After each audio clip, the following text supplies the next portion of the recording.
Tai sveiki atvykę iš La La Lando. Mes šiandien su Neringa turime jums siurprizą ir labai džiaugiamės, kad galime pasakyti, jog į mūsų studiją prisijungė kita LA gyventoja, iš tikrųjų, kad ir kaip taip keista sakyti, Beata. Ir mes su Beata iš tikrųjų susipažinom vos tik tais prieš kelis mėnesius, bet tikrai užsimezgė labai nuoširdi draugystė ir žinau, kad ir Neringa pažįsta ir jūs jau tikrai seniau net negu mes esam pažįstamos. Taip, aš Beatą pažįstu, aš nežinau kiek jau, labai daug metų. Tikriausiai mes susitikom pirmą kartą, kai tu gal Eurovizijos vieną kažkurį sezoną vedėjai. Aš nevedžiau Eurovizijos, bet gal tai buvo auksinis balsas. Kažkur mes jo, bet Beatą labai senai pažįstu ir kaip prisimenu, pamačiau, kad tu atvažiavai į Los Andželą, galvoju, kaip fainai. O aš iš karto pagalvojau, kai Beata atvažiavo į Los Andželą, kad tai yra miestas, kuris jai yra skirtas. Ta prasme, jeigu aš įsivaizduočiau, kuriam žmogui labiausiai tinka Los Andželas, tai aš pasakyčiau, kad tikriausiai tau. Bet nežinau, ar mūsų auditorijai reikia formaliai papasakoti, kas yra Beata. Man atrodo, kad tikrai labai daug žmonių Lietuvoje, tikriausiai retas, kuris nežino apie visus tavo darbus, ką esi pasiekus Lietuvoje ir kaip Neringa sako, ir televizijos ekranuose, bet žinau, kad dabar esi turinio kūrėja, tai tikrai bus labai įdomu, kai papasakosi mūsų auditorijai šiek tiek apie save, nes tikrai turime labai daug klausimų, bet įdomiausia mums bus padiskutuoti, net sakyčiau, apie mūsų skirtingas patirtis Amerikoje. Va, kaip kokia tavo Amerika pasirodė, koks yra iš tikrųjų tas Los Andželas, kad žmonės geriau susipažintų ir su tavimi per tavo patirtį, bet kartu ir šiek tiek pamatytų, kokia yra ta Amerika.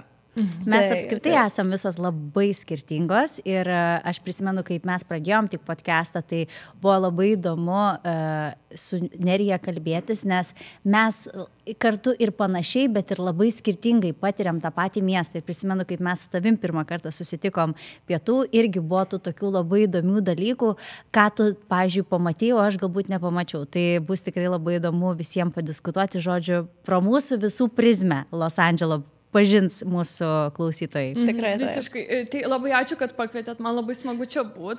Žiūriu jūsų podcastus, labai sveikinu, kad pradėjote. Čia komplimentas, man Nerija. Tikrai labai įdomus, labai daug įdomios informacijos. Man labai patinka, kad jūs esate skirtingos, tada mintyse dar pasiginčiu, galvoju, ne, o aš dar kitaip galvoju, dar toks būna. Ir jūs paminėjot, kad kai pamatėt, kad aš atvykau į Los Andželą, pagalvojot taip ir kitaip, o aš kai atvykau, aš pagalvojau, o Dieve, kas čia per dalykas? Kur čia? Mėsmalė. Kodėl čia taip, smirda tas? Kodėl tiek žmonių gatviai? Šokas. Kur ta architektūra? Kur čia centras? Kur čia senamiestis? Man buvo didžiulis šokas. Tai tai toks pirmas įspūdis buvo. Geras. Apskritai gal šiaip norėčiau pokalbį pradėti nuo to, kad kaip apskritai tu atsiradai Los Andžele. Aš žinau, kad tavo vyras įstojo į universitetą, bet tiesiog plačiau papasako, kaip prasidėjo iš kur tas Los Andželas atsirado. Čia labai geras klausimas ir gal net drįsčiau pasiūlyti jums gal ir temą kitiem podcastam apie būtent antrų pusių svajonės. Kaip tu įgyvenini vyros. Ar palaikyti. Nes man anksčiau iki šios patirties Amerikos, man atrodė tikrai, jeigu mano vyras apie kažką svajoja, aš privalau vienareikšmiškai palaikyti jo svajonę. Tai taip ir buvo, kad jis vieno pasivaikščiojimo metu atskleidė, kad jo svajonė yra studijuoti American Film Institute, kas yra viena geriausių kino mokyklų Amerikoje, kurią baigė Davidas Lynchas ir tikrai labai įspūdinga mokykla ir ji yra Holivude, čia Los Andžele. Skamba kaip svajonė. Ir aš jam sakau, tai stok, kodėl tu nestoji? Kas mane, aišku, už liežuvio traukia. Ir jisai man sako, tai aš dėl mūsų santykių bijau, tai kaip bus su mūsų santykiais. Ir aš sakau, baik tu, čia viskas bus gerai. Ir tada, aišku, kad labai sudėtinga man buvo adaptuotis. Bet tuo metu, kai aš jį palaikiau, aš net negalvojau, kad jisai bam ir stos. Taip. Ir tu davei tą tokį, kad tu buvai ta supportive wife. Taip. Kad čia vienareikšmiškai reikia bandyti. Tai girdėti yra. Bet žinai, kaip būna, kai tavo mintise, tai aišku, kad tikriausiai, nes tas Hollywoodas taip toli, tai skamba toks kosmosas, o Pist. Bet man keista net girdėti, kad tu save įsivaizdavai kaip moterį, kuri turėjo palaikyti savo vyrą, nes man atrodo, kad tu man reprezentuoja tokią moterį, kuri yra labai savarankiška labai, ir yra už, žinai, tą moterų laisvę, moterų karjerą ir man atrodo visiškai natūralu ir normalu, kad būtent tavo partneris pas tave atėjo ir pasitikslino ir man irgi atrodo, kad Saulius žinojo, kad įstos, nes jis nepergyveno, kad neįstos, bet pergyveno, kaip bus su santykiais jūsų. Šiaip žiauriai fainai. Kokia buvo tavo reakcija iš tikrųjų, kai tau pasakė, kad jis įstojo? Tai aš labai laiminga buvau, nes aš labai myliu Saulių, man didelis džiaugsmas, kai jam sekasi, man net gal didesnis džiaugsmas, kai jam sekasi, negu kad man. Kažkaip mes santykiuose turbūt abudu esam, kadangi tokie people pleaseriai, tai tas mums labai veikia, nes mes galvojam vienas kitą labai jo. Ir abu laimingi. Jo, ir kartais save pastumėm į šalį. Ir taip ir buvo man. Ir man atrodo, kad tai yra didžiulis pasiekimas. Ir man atrodo, kad kai tavo partneris ar partnerė yra laimingas, tai ir santykiai labai gerai vyksta. Ir man tai yra tokia vertybė, kad niekada negriauti kito žmogaus svajonių ar idėjų ir visą laiką jas palaikyti. Jeigu tu nesupranti, tai bent jau patylėt. Nes tai yra mūsų kuras, kuris mus veda per gyvenimą. Tai Saulius įstojo, tada ten ilgas procesas buvo pinigų rinkimo, jis daug dirbo, bandė užsidirbti, nes suma tikrai yra didžiulė. Ten apie 200 000 buvo, ar ne? Ar kažkas panašaus? Aha, mokslai, man atrodo, tiek kainuoja, bet tada dar visokios išlaidos prisideda, tai ten susidarė vos ne gal 400 000 kažkas tokio. O Dieve, čia butas. Kotedžas, aš sakiau, čia mano kotedžas. Bet iš tikrųjų, wow, žinai, man tai yra taip nerealu klausytis, kiek žmonės atiduoda savęs savo svajoniai. Nu, wow, tęsk. Bet tęsk, kaip tavo svajonė buvo, žinai, kokioj tu buvai gyvenimo, kokiam etape ir tau, kai jau supratai, kad jau viskas mes išvažiuojam. Ar buvo kažką, kad tu galvoji, kad persistatysi savo grafiką, savo darbus ir panašiai, nes ar tu važinėjai į Lietuvą, ar tai buvo tavo, kaip atrodė visą tai, man labai įdomu. Nu, aš buvau nuostabiam gyvenimo etape. Pas mane viskas buvo aišku, viskas suplanuota, man labai patiko, kur mes gyvenom, man patinka paprasti žemiški dalykai, parduotuvė šalia namų, gerai pavalgau, va draugai, geras oras. Lietuvoje ne visada, bet kad viskas pažįstama, viskas jauku. Ai, tu čia apie Lietuvą. Jo, apie Lietuvą, artimi žmonės, aš tuo metu studijavau, taip pat dirbau prie savo visų kitų projektų, tai pas mane viskas buvo aišku ir aš labai artėjau prie savo svajonių gyvenimo, kaip aš jį matau, prie savo svajonių uždarbio, prie savo naujų projektų ir staiga toks pokytis.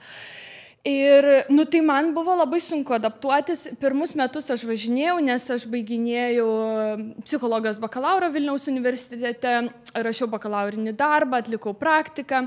Tai tas dar, bet antrais metais aš tada supratau, kad labai sunku būti be Sauliaus ir man reikia atvažiuoti į Los Andželą, būti čia full time.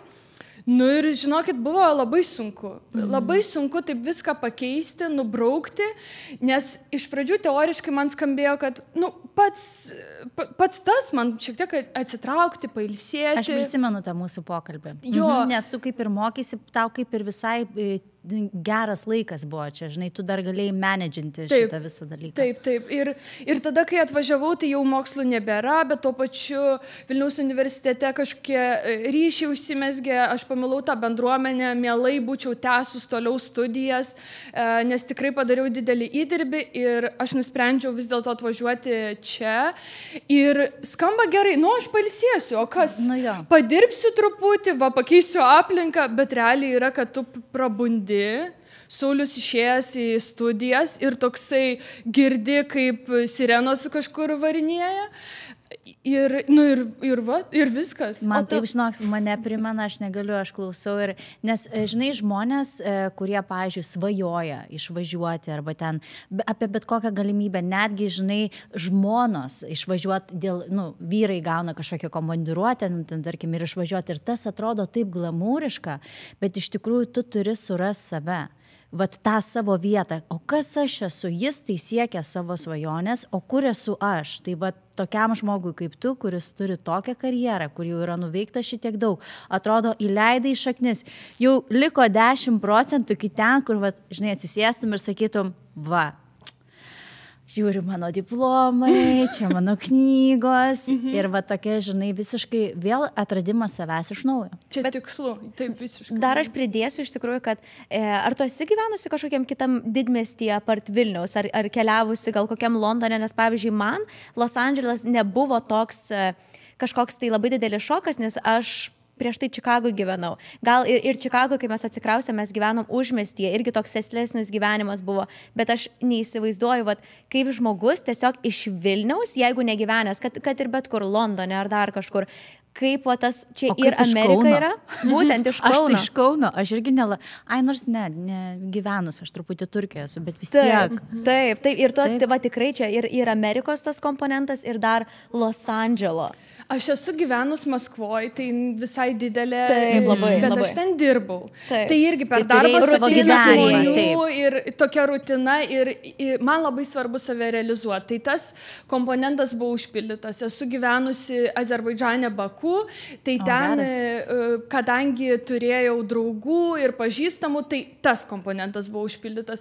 Esu gyvenusi Serbijoje, tai ten nežinau, buvo tiesiog žiauriai smagu. Kažkaip ten radau draugų, parduotuviai visur. Svarbiausia parduotuvė prie namų. Taip visiškai. Ir man labai svarbu parduotuvės, tikrai. Nes man svarbu maistas, kad jis būtų kokybiškas, kad aš gaučiau savo jogurtą gerą, savo pomidorus. O Los Andžele net tą labai sunku padaryti. Ir prekiniai ženklai kiti, ir parduotuvių pavadinimai, viskas absoliučiai. Parkavimas, tie dalykėliai, kur tu dedi kortelę, sumokėt už parkavimą, aš galvau, kad jie neveikia. Kad tai yra kažkoks antikvaras. Tai aš nemokėjau už parkavimą gal mėnesį, kol man žmonės paaiškino. Oh my God. Tai viskas nuo nulio, visiškai nieko nesuprantu, nieko nežinau, kur čia dabar duotis. Ir dar mes atvykom rugpjūtį, kai dauguma žmonių išvažiuoja iš Los Andželo. Tai bent jau kažkokia tai viltis, kažkokie tai draugai pažįstami irgi buvo išvykę. Ir tada dar reikėjo mums ieškoti būsto, buvom nusimatę labai daug, 4 dienas.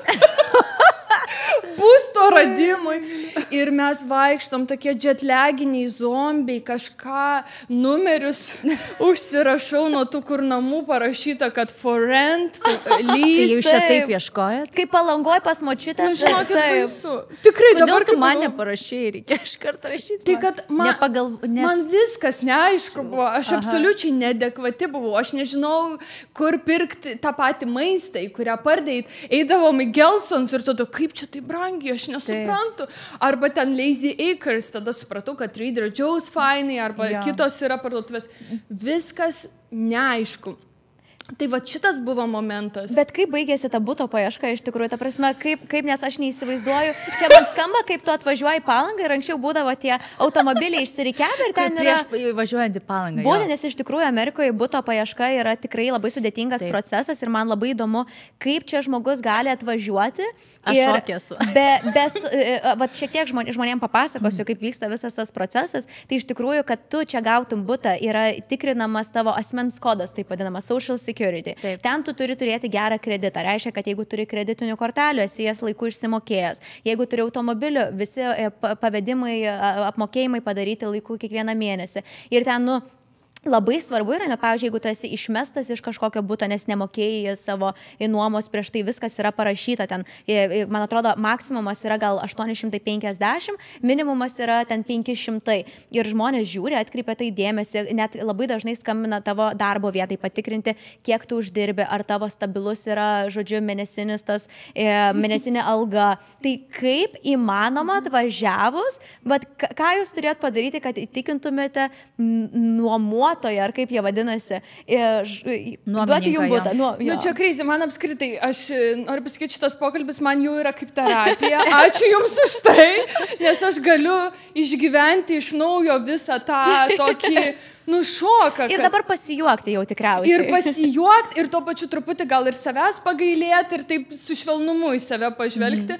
Tai nu, tai sunkiai, nes mes sužinom, kad pasirodo yra kažkoks tai credit score. Ir mes, Taip, čia pirmas dalykas, ką tu turi atvykus gyventi čia padaryti, tai atsidaryti kreditinę kortelę ir vienu žodžiu dirbti ant savo credit score. Būtent, nes net keliaujant iš tikrųjų kreditinės kortelės, mūsų labai dažnai lietuviai, kai keliauja čia, prašo, gal galit paskolinti kreditinę, nes net nenuomoja automobilio be kreditinės. Taip.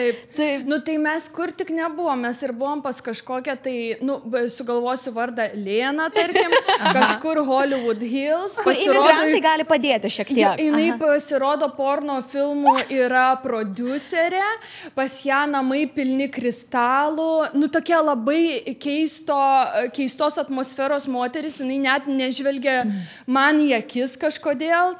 Ir ten pas ją, tada mes tokiam pusrusyje gyventumėm, buvo labai gera kaina, bet jinai sakė, jinai pažiūrėjo, sako, nu tavo žmona dar gali čia būt, bet kitų žmonių iš vis nieks negali ateiti. Tai kaip ir buvo viliojantis tas, net tuo metu tas pasiūlymas, nes kaina buvo gera, inspiracija dar tokia. Ir Hollywood Hills, ir faina vieta, bet ta Lena tai tikrai labai keista. Bet galiausiai mes radom butą ir buvo administratorė namo ukrainietė. Nu, tai mes su jie suvaibinom, truputį rusiškai, kažką šnektelėjom, ir jinai sako, nu klausykit, jūsų situacija yra sudėtinga, bet jeigu jūs rasite, kas jums kosainins tą dalyką, tai, nu, kuris laiduos, žmogus, kuris turi tą credit score, tai tada įmanoma. Taip. Nes kitaip reiktų mums labai didelį tą pradinį įnašą mokėti 6 mėnesių vertės. Tai mums pasisekė, nes Sauliaus pusbrolis padėjo mums ir mes tada gavom tą savo mažą butuką ir iki šiol ten gyvenam. Bet ten irgi yra keistai, nes virš mūsų gyvena kaimynas, kuris naktimis rėkia kill me! Ir taip, man pasakoja. Čia jau kai keisti žmonės, tai kitam lygiai, ne? Čia jo, ir labai didelė amplitudė keistumo. Čia žmonės daug sau leidžia tikrai. Labai. Ir muziką jis įgroja naktimis, ir podcastą gali labai garsiai užsileisti. Tai aš, kai ilgesnį laiką gyvenu, tai aš priprantu prie to, bet dabar vėl grįžom iš kelionės, vėl šią naktį prabudau, nu yra labai keista. Tai visai labai laukiu, kada išsikraustysim jo. Eina savo.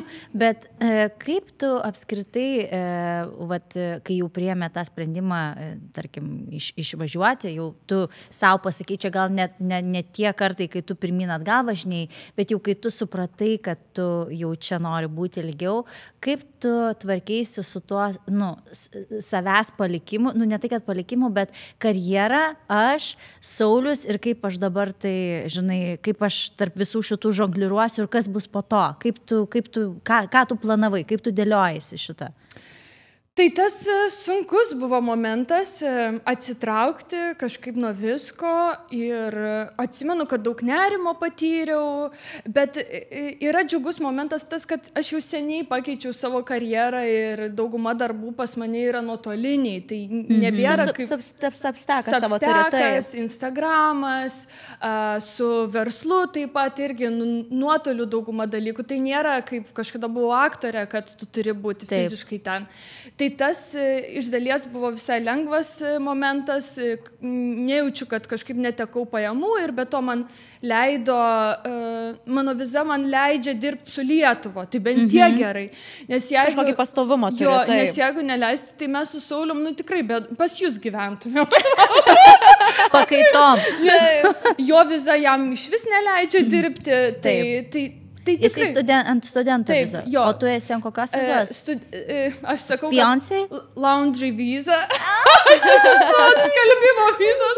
Nu tai jo, aš esu... Žmonos, studento žmonos vizą. Jo, tai šitas momentas... Tai vat, jeigu taip išoriškai, tai taip kažkaip susidėliojo, galiausiai ir susidėliojo viskas, bet psichologiškai, emociškai tikrai buvo nelengva. O jūs kalbėjote apie tai, kaip jūs rado tą kompromisą? Jisai nesiūlė tau vidury kelio, mesiu visgi, žinai, nes kadangi, kaip tu sakai, jūs abu pleaseriai, jam irgi labai svarbu, kad tu būtum laiminga, nes, žinai, matyti, žmona pasiaukojo dėl mano svajonės, paaukojo savo svajonę, bet aš noriu, kad ir jinai siektų, žinai, va, tas yra, kaip jūs atrado tą balansą? Ar jūs kalbėjotės daug, žinai, va, įdomu būtų sužinoti? Daug, aišku, kalbėjomės, man būdavo emocinių tokių breakdownų kokius maždaug po 3 per mėnesį. Ir pripratau irgi, kad yra tam tikra tendencija, kai aš Sauliui sakau, kad viskas blogai, noriu išvažiuoti, kiek čia galima būti. Ir jisai kažkaip irgi su tuo išbūdavo ir sakydavo, tai tu tikrai gali grįžti. Tai kažkaip ir vienu metu ir galvojau, kad aš, pavyzdžiui, gal po Kalėdų nebegrįšiu čionai, liksiu tenai tada. Bet aš Sauliaus labai pasilgstu, kai Lietuvoje esu. Tikrai labai sunku būti atskirai. Čia kai sako, kad žmogus yra tavo namai, iš tikrųjų. Taip, aš taip jį myliu, man su juo labai gerai. Ir tada... Sauliau. Bet Saulius mokinosi tuo metu. Jis mokinasi. Ir mes tokie truputį ir esam prilipę. Nes mes viens kitam esam tikrai toks saugumas ir palaikymas. Jo, ir ramstis. Ir, O kokia buvo tavo strategija? Ta prasme, jau Saulius mokosi ir tu jau supranti, kad tau yra blogai. Jo. Ko tu ieškoji? Ką tu darei išgyventam momentui? Aš pasakysiu, ką aš darydavau. Nes, žinok, viską, ką tu sakai, atrodo, kad tu šneki apie mane. Ačiū. Bet tikrai, žinok, tikrai visas šitas fazės, tu net pasakai tą sakinį, kad 3 kartai per mėnesį ir kad Saulius tai irgi suprasdavo, ne, ir sakydavo, tu gali grįžti, man taip pat būdavo, kai aš strigau čia 1,5 metų, tik tai aš negalėjau grįžti. Tai tu įsivaizduoji, kokiam aš savo kalėjime buvau. Mano vyras dirbdavo kitam kambarį, aš žiūrėdavau vieną tašką ir aš verkdavau, nusipirkdavau ledų didžiulę bankę, dėl to aš taip išstorėjau per COVID. Valgydavo ledus ir verkdavau. Istorija, kur Akvilės ledus suvalgydavai. Prašau, čia yra juokingiausia istorija. Mes, kai atvykom, tai tikrai labai ačiū mūsų draugam. Mes galėjom gyventi bent jau jų namuose, jie buvo tuo metu išvykę. Ir aš tiek stresavau irgi, tas pats žiūri vieną tašką, ašaros rieda. Taigi galiu sėsti, daryti savo darbus, kažką, bet ne, aš negaliu, ką aš darau, kur aš esu. Bet aš nei vienos knygos neperskaičiau per COVID, ant kiek man buvo žopa. Taip, aš labai suprantu. Nes čia tiesiog neįmanoma papasakoti. Ir aš radau ledus. Kibiro dydžio, Tilamuk firma, pas ją šaldiklė ir aš galvoju, paragausiu. Suvalgiau visą tą. Galvoju, reikia atpirkti. Atpirkau, kitą dieną suvalgiau tą atpirktą. Ir taip ir tęsiasi, aš nežinau, gal 2 savaitės kokias, tai man buvo visiškai mano nerimo malšinimo būdas tie ledai. Dabar aš jau tiesiog nebeperku tų ledų, nes aš žinau, kad vėl bus ta grandinė tokia labai skanus tikrai. Bet tą patį dariau. Eina savo. Bet tai kokia buvo ta strategija? Ar žmonių ieškoji, ar tiesiog versdavai save išeiti iš tų namų? Kaip tu išgyvenai to savo breakdownus? Tai išverkiai.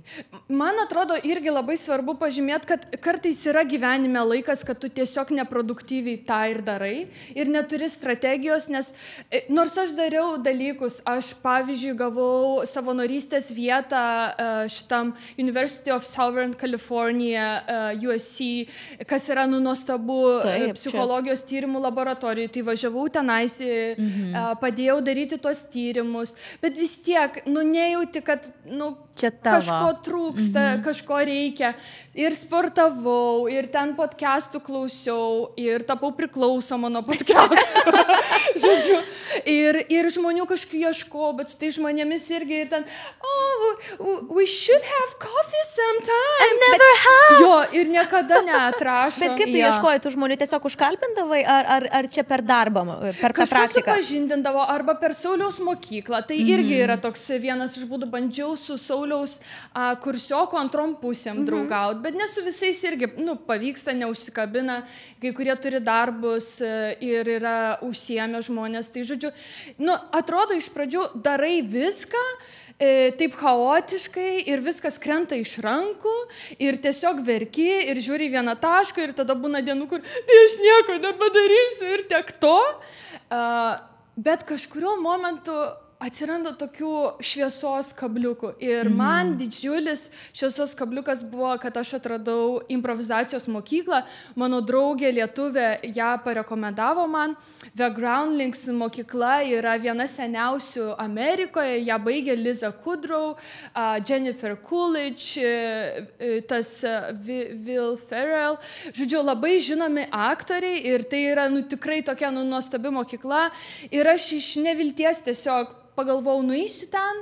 Kažką išbandysiu. Jo, kažką. Ir atranka ten dar buvo? Jo, yra atranka, kad tu patektum į pažengusiųjų tą klasę. Aš praėjau atranką kažkaip tai.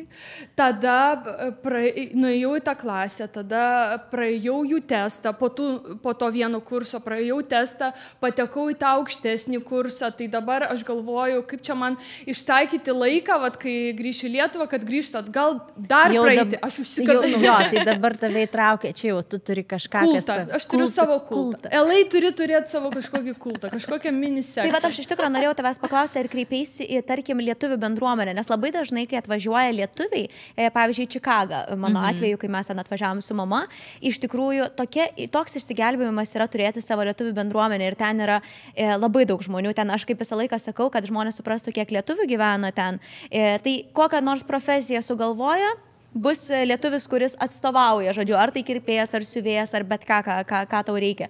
Tai mums iš tikrųjų labai padėjo, nes mums papasako ir tam tikrus dalykus ir supažindino su kažkokiais tai vaikais, su kuriais mano sesė galėjo bendrauti, kas ten apie mokyklą daugiau papasakoja. Tai ar labiau amerikiečiai tavo šiame kelyje padėjo tau, ar kreipeisi į tą lietuvių bendruomenę? Jinai čia maža, sakyčiau, palyginus su Čikaga, bet vis tiek yra. Į bendruomenę taip tiesiogiai aš nesikreipiau, bet natūraliai atsirado tų lietuvių kelyje. Vat ir su Neringa mes susitikom, Neringa daug tipsų pasakė, fainų, tada Kaip kuro užsipilti? Kuras, galonai. Galonai. Aš prisimenu, po to jinai deda storius, sako, kas tie galonai, kiek čia jų yra, žodžiu, taip juokinga. Visiškai ponas Binas, tiesiog ponas Binas atvyko į Los Andželą, žodžiu. Tai mano draugė Kvilė, tada, bet jinai yra susituokusi su amerikiečiu tada. Tai taip natūraliai kažkaip atsirado tų lietuvių kelyje, kurie padėjo tikrai susigaudyti, susiprasti, paaiškino dalykus. Vėliau atsirado ir kitų tautybių žmonių. Tiesiog ne iš karto viskas įvyksta. Ir ne tos per dieną. Ne, reikia laiko. Ir reikia laiko turbūt, kol tas sūkurys galvoj toksai nerimo irgi nusės, nes kai jis nusėda, tada žiūri žmonės ir iniciatyvą pradeda rodyti, ir atrašo, ir žiūri, tai kad čia gaunasi. Ir to improvizacijų tada irgi tokią hebrytę susiradau ir tokių šaunių žmonių ir daugiau suprantu pati, kas čia darosi, apie save suprantu. Reikia laiko tam. Taip, bet žinai, išsigelbėjimas yra, kad tu buvai Los Andžele, todėl, kad, pavyzdžiui, kokiam Londone aš neįsivaizduoju, kaip reikėtų susirasti draugų, nes man irgi buvo toksai minimalus šokas pakeisti visą savo gyvenimą Čikagoje palikti. Tu irgi tokia kaip ir emigrantės. Būtent miesto pakeitimas. Miestas, tai čia kaip šalis, realiai. Čikaga, Los Andželas, tai čia kaip keisti šalį. Ir aš irgi neturėjau tų labai daug draugų ir dar kitas buvo komponentas, kad mes jau su Algirdu buvom kartu ir ieškotis reikia draugų, tų tokių porų draugų, žinai, kur būtent kartu, kad kažką mes galėtume veikti. Ir jūs labai jauni esat šiaip. Taip, tai yra tokia programėlė Bumble. Nežinau, ar tu esi bandžiusi, bet ta Bumble programėlė turi, žodžiu, vieną sekciją, kur galima tiesiog draugių ieškotis. Kartais ten vyrai, jau dabar pamatau, ten bando ją ten taip gudriai sugudrauti, aš būsiu tavo draugas. Tai, žodžiu, iš tikrųjų gali ten swipinti ir susirasti tų draugių iš tikrųjų. Tai vat vienas geras dalykas, kad tu papuolė į Los Andželę, nes čia žmonės, čia vadinasi transplantų, žodžiu, miestas, kur vadinasi transplants, visi žmonės, kurie yra atvykę. Čia tiek daug žmonių atvyksta vienų, kad jie nori iš tikrųjų bendrauti, jie yra tokie, jeigu pakviesi jos kažkur, kaip tu sakai, gal jie atmes, jeigu yra labai užsiemi, bet šiaip yra tas noras pas juos irgi plėsti savo ratą, žinai. Tai va, sakyčiau, čia gal yra toksai vienas pliusas, kad nepapuoliai į kažkokią tais kitą šalį, kur žmonės kaip prancūzai kokie, tarkim, yra šiek tiek šaltesni. Bet Neringa, tu sakai, papasakosi savo dar strategiją, kokia buvo tavo. Išlipti iš to, aš, žinok, išverkiau, valgiau ir vegetavau. Mano buvo tokia strategija. Išvegetuot iki tol, kol nieko nebeliks, kur būsi visiškai tokiam dugne, kur fuck it, viskas. Nu, ta prasme, jau tu tiesiog replioji, žinai, į viršų. Bet aš pasakysiu, kad geriausia terapija tai yra vis tiek laikas. Ir kaip tu sakai, šiandien, tarp kitko, turėjau pokalbį su savo telefonu, su savo viena iš tokių artimesnių jau čia draugių, kuri mane pažįsta nuo tų pirmų mėnesių, kai aš čia strigau. Nes aš strigau 2020. Mes susipažinom su ją birželio mėnesį per patį COVID įkarštę, kai viskas, uždaryta, ten atidaryta, uždaryta, taip ten buvo. Ir mes šiandien su ją kalbam apie tokius labai gilius dalykus, nes nėra psichologė, jinai sako, bet kaip tu, sako, pasikeitė. Ir jinai, pavyzdžiui, matė tą mano visą transformaciją, revoliuciją, kaip aš ėjau per tą priešinimąsi, per tą pyktį, per tą desperaciją, nusivylimą, paskui ir tai, kad, žinai, tai yra ne tik, kad tu ten neturi draugų ir ten tau reikia iš naujo sugalvoti, ką veikti ir visa kita, bet ir tie visi, žinai, tokie politiniai čia dalykai, viskas erzina, nepatinka, taip svetima ir kodėl aš dabar turiu su tuo tvarkyti čia, žinai. Tai kiek tu jau čia laiko esi? Šiaip 3 metai, ar ne?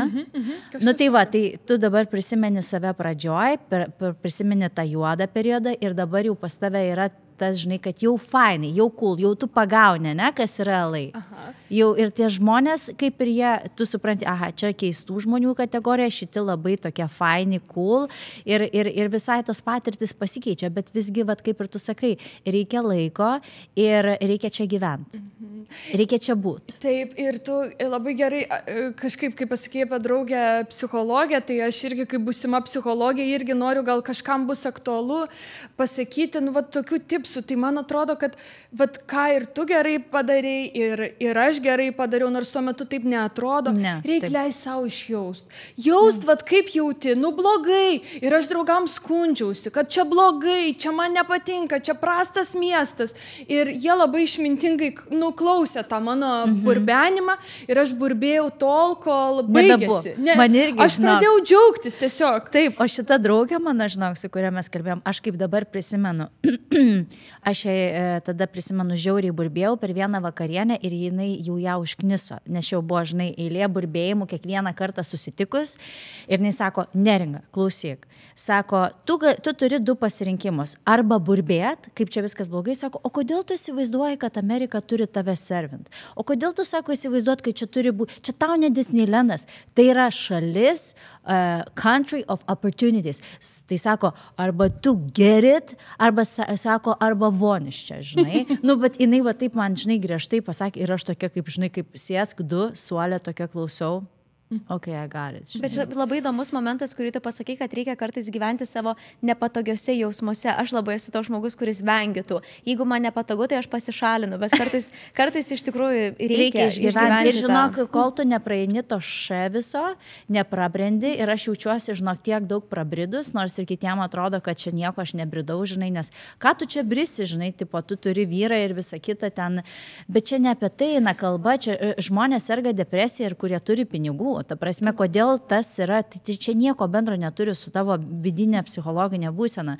Tai aš prabridau ir žinok, aš tokia jaučiuosi stipri, aš atrodo, kad aš turiu stuburą, aš galiu išgyventi šūdinus periodus gyvenime, žinai, kai tu neuždirbi nieko, kai tu jautiesi nevertinga, nereikalinga, niekam neįdomi, tu neturi draugų, jokių gilių draugysčių. Pavyzdžiui, aš esu žiauriai gilus žmogus, man labai tie paviršutiniškos tos draugystės, aš nenoriu švis jų, man jų nereikia, žinai, ten tų hi, how are you? Aš galiu pasakyti hi, how are you, bet aš labiau linkus, žinai, turėti gilų pokalbį, įdomų pokalbį. Tai va. Bet šiaip labai įdomu, Neringa užvedė mus ant santykių tos temos. Tai kai tu pirmą kartą susipažinai su tais amerikiečiais, gal net ne pirmo, tiesiog pradėjai daugiau matyti tų žmonių, kokius tokius pirmus dalykus, kuriuos pastebėjai santykiuose, kaip Neringa sako, hi, how are you, ar kad tave pakviečia kavos ir netrašo, kas tai buvo, kas tave visiškai šokiravo ir tau užtruko laiko priprasti? Tų momentų, žinai, buvo Tik kažkodėl dabar labai norisi pozityviai atsakyti šitą klausimą. Iš tikrųjų, kad tai viskas okei, nors čia nebuvo kažkas jo. Žinot, kalbėkim pozityviai. Jo. Ne, bet prisimink. Los Andželė. Jo. Ne, noriu iš kitos pusės atsakyti. Aš apie save, žinokit, pamačiau. Aš pamačiau, kiek daug man reikia su savim dirbti, kiek man reikia stengtis ir kokia šita kultūra vietom man yra daug priimtinesnė už tai, prie ko aš esu pratusi. Pavyzdžiui, tas palaikymas, neužkrovimas kito žmogaus savo kažkokiom problemom. Kas yra Lietuvoje labai dažna. Kito žmogaus gerbimas, tiesiog lyg kitas žmogus turi aplink save erdvę, į kurią aš nesibraunu, aš nekvestionuoju jo pasirinkimų, to, kaip jis atrodo, aš nepuolu jo klausimais, o kodėl tu taip darai, o kodėl tu taip atrodo, o kodėl tu dabar vegetarė, nes tai irgi yra nemandagu. Erdvė. Nes žmogus turi visur, kur aš priverčiu žmogų teisintis dėl to, kas jis yra, jau yra, aš peržengiu tą ribą. Tai aš labai tą stebiu apie jų bendravimą ir labai mokausi ir irgi mokaus neprioritetizuotos negatyvios informacijos, kas man atrodė, kad žiauriai fainai, kad aš galiu ateiti į vietą ir pasakyti, kad čia tas nefainai, bet maistas buvo geras. Iš tikrųjų, pabuvus čia, man nejauku yra dėl tokio mano elgesio ar tokio įpročio, kurį aš labai bandau keisti ir stengiuosi, kažkaip iš jų mokytis ir pamatyti teigiamas spalvas apie kitus, apie save ir taip truputį būti lengvesniai. Tai aš atsimenu, kai tu man pasakoji apie savo improv, net improv visą, žodžiu, galbūt vėliau dar papasakosi, kaip ten viskas atrodė, bet tu man pasakoji, kaip amerikiečiai tavyje pastebėdavo tokių dalykų, kur pakritikuodavo net ir tada tu susimąstydavai, pat tas tavo sakymas, bet. Kad viskas yra gerai, bet. Nes amerikiečiai būna tokie, kad pasako ir kodėl aš čia dabar turiu kažką sakyti blogai. Viskas, pas juos yra tas toksai, visą laiką duoda žmogui, vadinasi, tas benefit of the doubt. Kad, ta prasme, man nereikia sakyti, gal jeigu tas žmogus suvaidino kažkaip ten prastai, gal jam buvo bloga diena, bet aš susikoncentruosiu tos pozityvius dalykus. Tai vat, papasakok tą momentą, kurį tu man pasakai, man atrodo, kad jis buvo labai toksai powerful. Žinai, kai tu sakei apie tą bet, kai supratai, kodėl, iš kur jisai ateina pas mus lietuvius.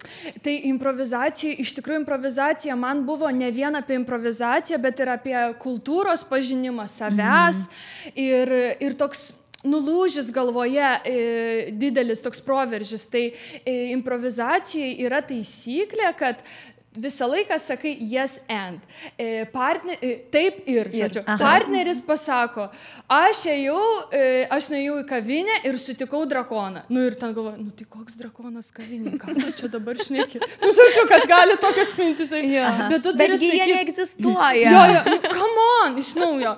Žodžiu, bet ne, tu turi sakyti, taip, ir tas drakonas buvo toks didelis, ir jis tada, taip, ir drakonas dar turėjo draugą nykštuką. Koks dar nykštukas prie draugą? Taip, ir turėjo nykštuką. Ir tu turi toliau tęsti tą momentą. Ir man atrodo, šitoj kultūrai labai daug to. Taip ir.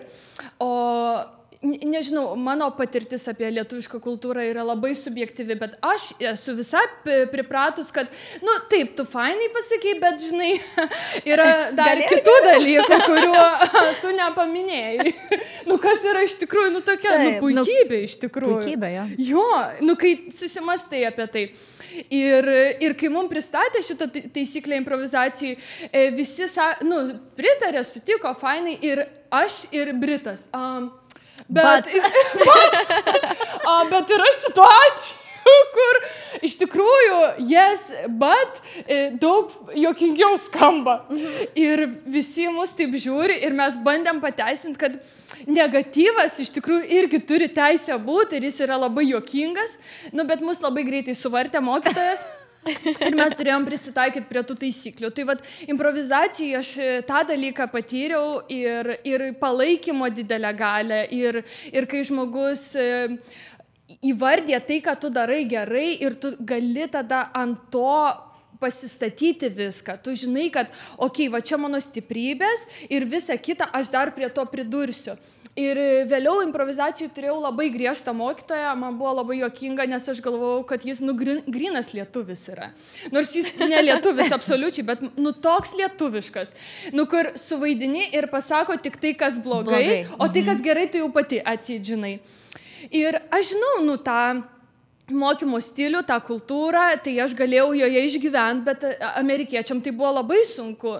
Jiems labai buvo demotyvuojanti aplinka. Ir aš irgi supratau, kad vis dėlto aš dabar rinkčiausi mokytis ir šiaip būti su žmonėm, kurie pasako tos gerus dalykus, kad blogų visada bus, netobulumų visada bus, bet kai tu statai save ant tų gerų, tu esi daug stipresnis. Ir tu net gali natūraliai ištaisyti tos dalykus, kurie yra blogi, dėl to, kad tu turi tiek daug įkvėpimo, tiek daug gerų energijų savyje, kad tu nori net atrodo daryti geriau, taisytis, nes dažniausiai taip ir būna, bet mes su Neringa irgi komentarus atrašom, kai kažkokios kritikos gaunam, sakom, mes žinokit, pirmos visą laiką save sukritikuojam, mes žinom, mes matom save, mes žinom, kur kažką blogai padarėm. Čia tikrai yra labai retų atveju, kada žmogus pats savęs nekritikuos, todėl iš aplinkos gauti tą palaikymą yra iš tikrųjų labai svarbu.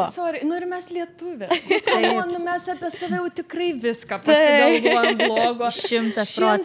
100 kartų. Kritiškumo skalė, čia žinokit. Visiškai, aš rašinėjau istorijas ir pati savo ištisai eina dar, tai tokiu balsu, tai kur jau, o tai kaip lūpos, o tai kaklas, tai paseno mano, tai kas čia daros, reikia perfilmuoti. Ir visą laiką eina tas fonas ir mes, mano viena artimiausių draugių čia, jinai yra iš Singapūro, tai mes su jie tiesiog lūžom, atradusios daug panašumų tarp auklėjimo. Ir mes pasakom amerikiečiam, kaip mamos arba kitos moteris vaikystėje, nežinau, ar jums tai buvo, kur sako, aš tavo mama, aš tau pasakysiu tiesiai, kiti gal nepasakys, bet ne dainininkė tu, ne tau dainuot, ar ten kokį nors, nežinau, nesi tu graži, tau reikės protų jiem dalykus. Ir mes su jie lūžtam iš to, nes taip sakė, ir amerikiečiai klauso, išpūtė akis ir jie sako, iš karto galvoja, aš jau čia būčiau mental institution. Jie nehandelintų to niekaip. Jo, ir jie sako, labai man apmaudu tai girdėti, kad tau teko tai patirt. Ir aš tada, tai gal čia nebuvo objektyvi tiesa, kurią man reikėjo išgirsti. Bet kaip tu galvoji, mes galėtume, gal tokių, aš tai visą laiką strategijom, lietuviai dabar, kurie mūsų klauso, ir jiem yra labai, jie norėtų pasikeisti, jie norėtų būti kiti, bet mums atrodo vos neįskiepita. Mes buvom užauginti tokių žmonių, kurie, kritika atrodo yra, aš tave myliu, tai aš tave sukritikuosiu. Nes, pavyzdžiui, man atrodo, kad amerikiečiai yra tokia labai gera strategija. Vienas dalykas, kurie visada daro, tai, pavyzdžiui, pamato žmogų ir galvoja, pirmas dalykas, ką aš galiu pagirti. Man patiko tavo akių spalva, ar man ten patiko tavo pakabukas. Pas juos kažkaip yra ir iš tikrųjų yra tokių strategijų, kur galbūt tu gali išlipti iš to. Tai man būtų įdomi, kaip tu būsima psichologė, kaip pastebėjai ir kaip galvoji, ką galėtume lietuviai daryti, kad būtume šiek tiek labiau tokie pozityvesni ir labiau amerikietiški. Čia yra geras klausimas, bet aš suprantu, kad ne visi žmonės nori keistis. Taip. Aš daug ginčio su savo draugais Lietuvoje, aš pasakau, Amerikoje taip. Ir jie sako, bet tai neadekvatus tu tada būsi, jeigu tave visi girs, tai tu reikia išgirsti tą kritiką. Save mylėsi per daug. Taip, man atrodo, kad šito pakeisti turbūt neįmanoma ir aš net neįčiau į tą kovą, nes aš žinau, kokia būtų priešprieša didelė. Aš turbūt galiu pasirinkti kaip mano gyvenime. Mano gyvenime yra taip, kad man reikia gerų žodžių, man reikia palaikymo, man reikia šilumos, meilės. tą mėgstu, kai vat gėlės. Aš lyg ten ir tiesiuosi. Jeigu aš staiga kažkokia išlenda kritika iš žmogaus, kur aš nei pažįstu, nei aš klausiau, nei aš prašiau, aš esu linkus tada, truputį atokiau būti, nes man atrodo, jeigu tu nesi įsitikinęs, kad tas žmogus myli tave ar linki tau gero, taip, tai tada labai pavojinga klausyti jo patarimų ar jo kažkokios kritikos. Tiesiog atsitraukti iš tų vietų, ar ne? Šiaip aš galiu pasakyti, kad dabar aš tavęs klausau ir žinok, yra toks didžiulis skirtumas. Nuo to, kaip mes susitikom pietų tada, tai čia buvo, aš nežinau, tai čia prieš Jėzus, tai čia taip laikas bėga, pusantrų metų. Taip. Tai tu esi visai kitur dabar.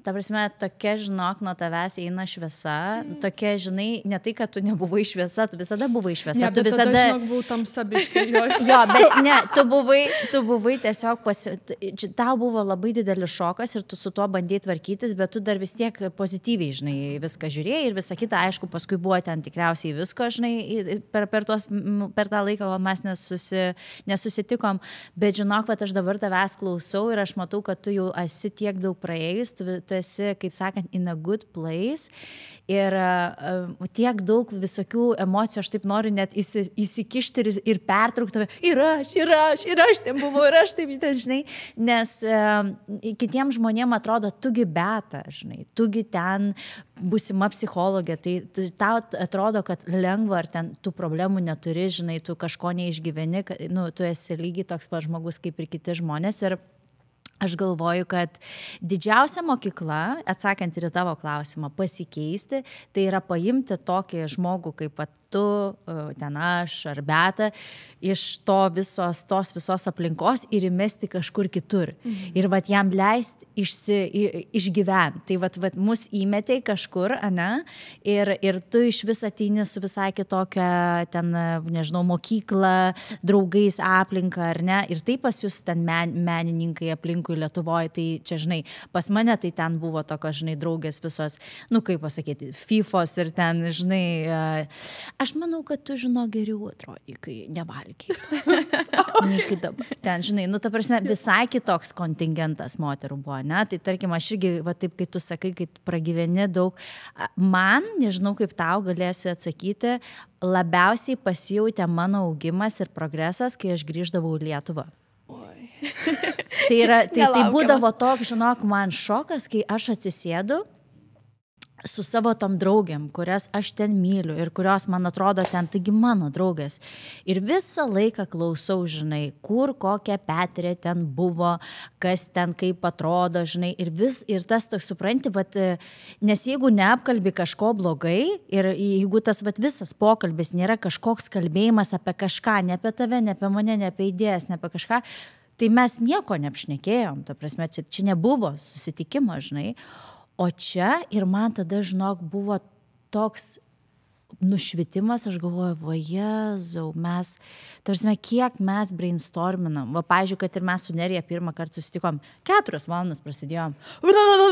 Apie žmonės nekalbėjom. Tarsi, burna išdžiuvo, žinai, ten, ką aš, o kas tau patinka. Ir tu supranti, tu tiek pasikrauni, žinai, geros energijos, arba ten su kitom draugiam būna, žinok, ten susitinkam, po susitikimo viena kitai parašom, taip fainai buvo šiandien su tavim. Aš sako, taip pasikroviau, žinai, tu iš manęs, aš iš tavęs ir toks geras vaibas, o Lietuvoje man būdavo tas toksai, žinai, tokia tamsa ir tada galvoju, blemba, kaip mes atsiskyrėm, kaip tos kultūros skirtingos ir tas, kaip tu auginta, žinai, kas tau buvo normalu ir čia ne tik yra tėvai.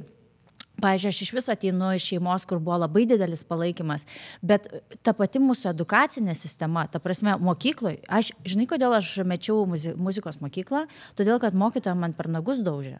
Aš gal būčiau profesionali pianistė kaip mano mama ir plus dainininkė, valdyčiau instrumentą, bet aš tos svajonės, aš jos nebenorėjau, todėl, kad man daužė per pirštus.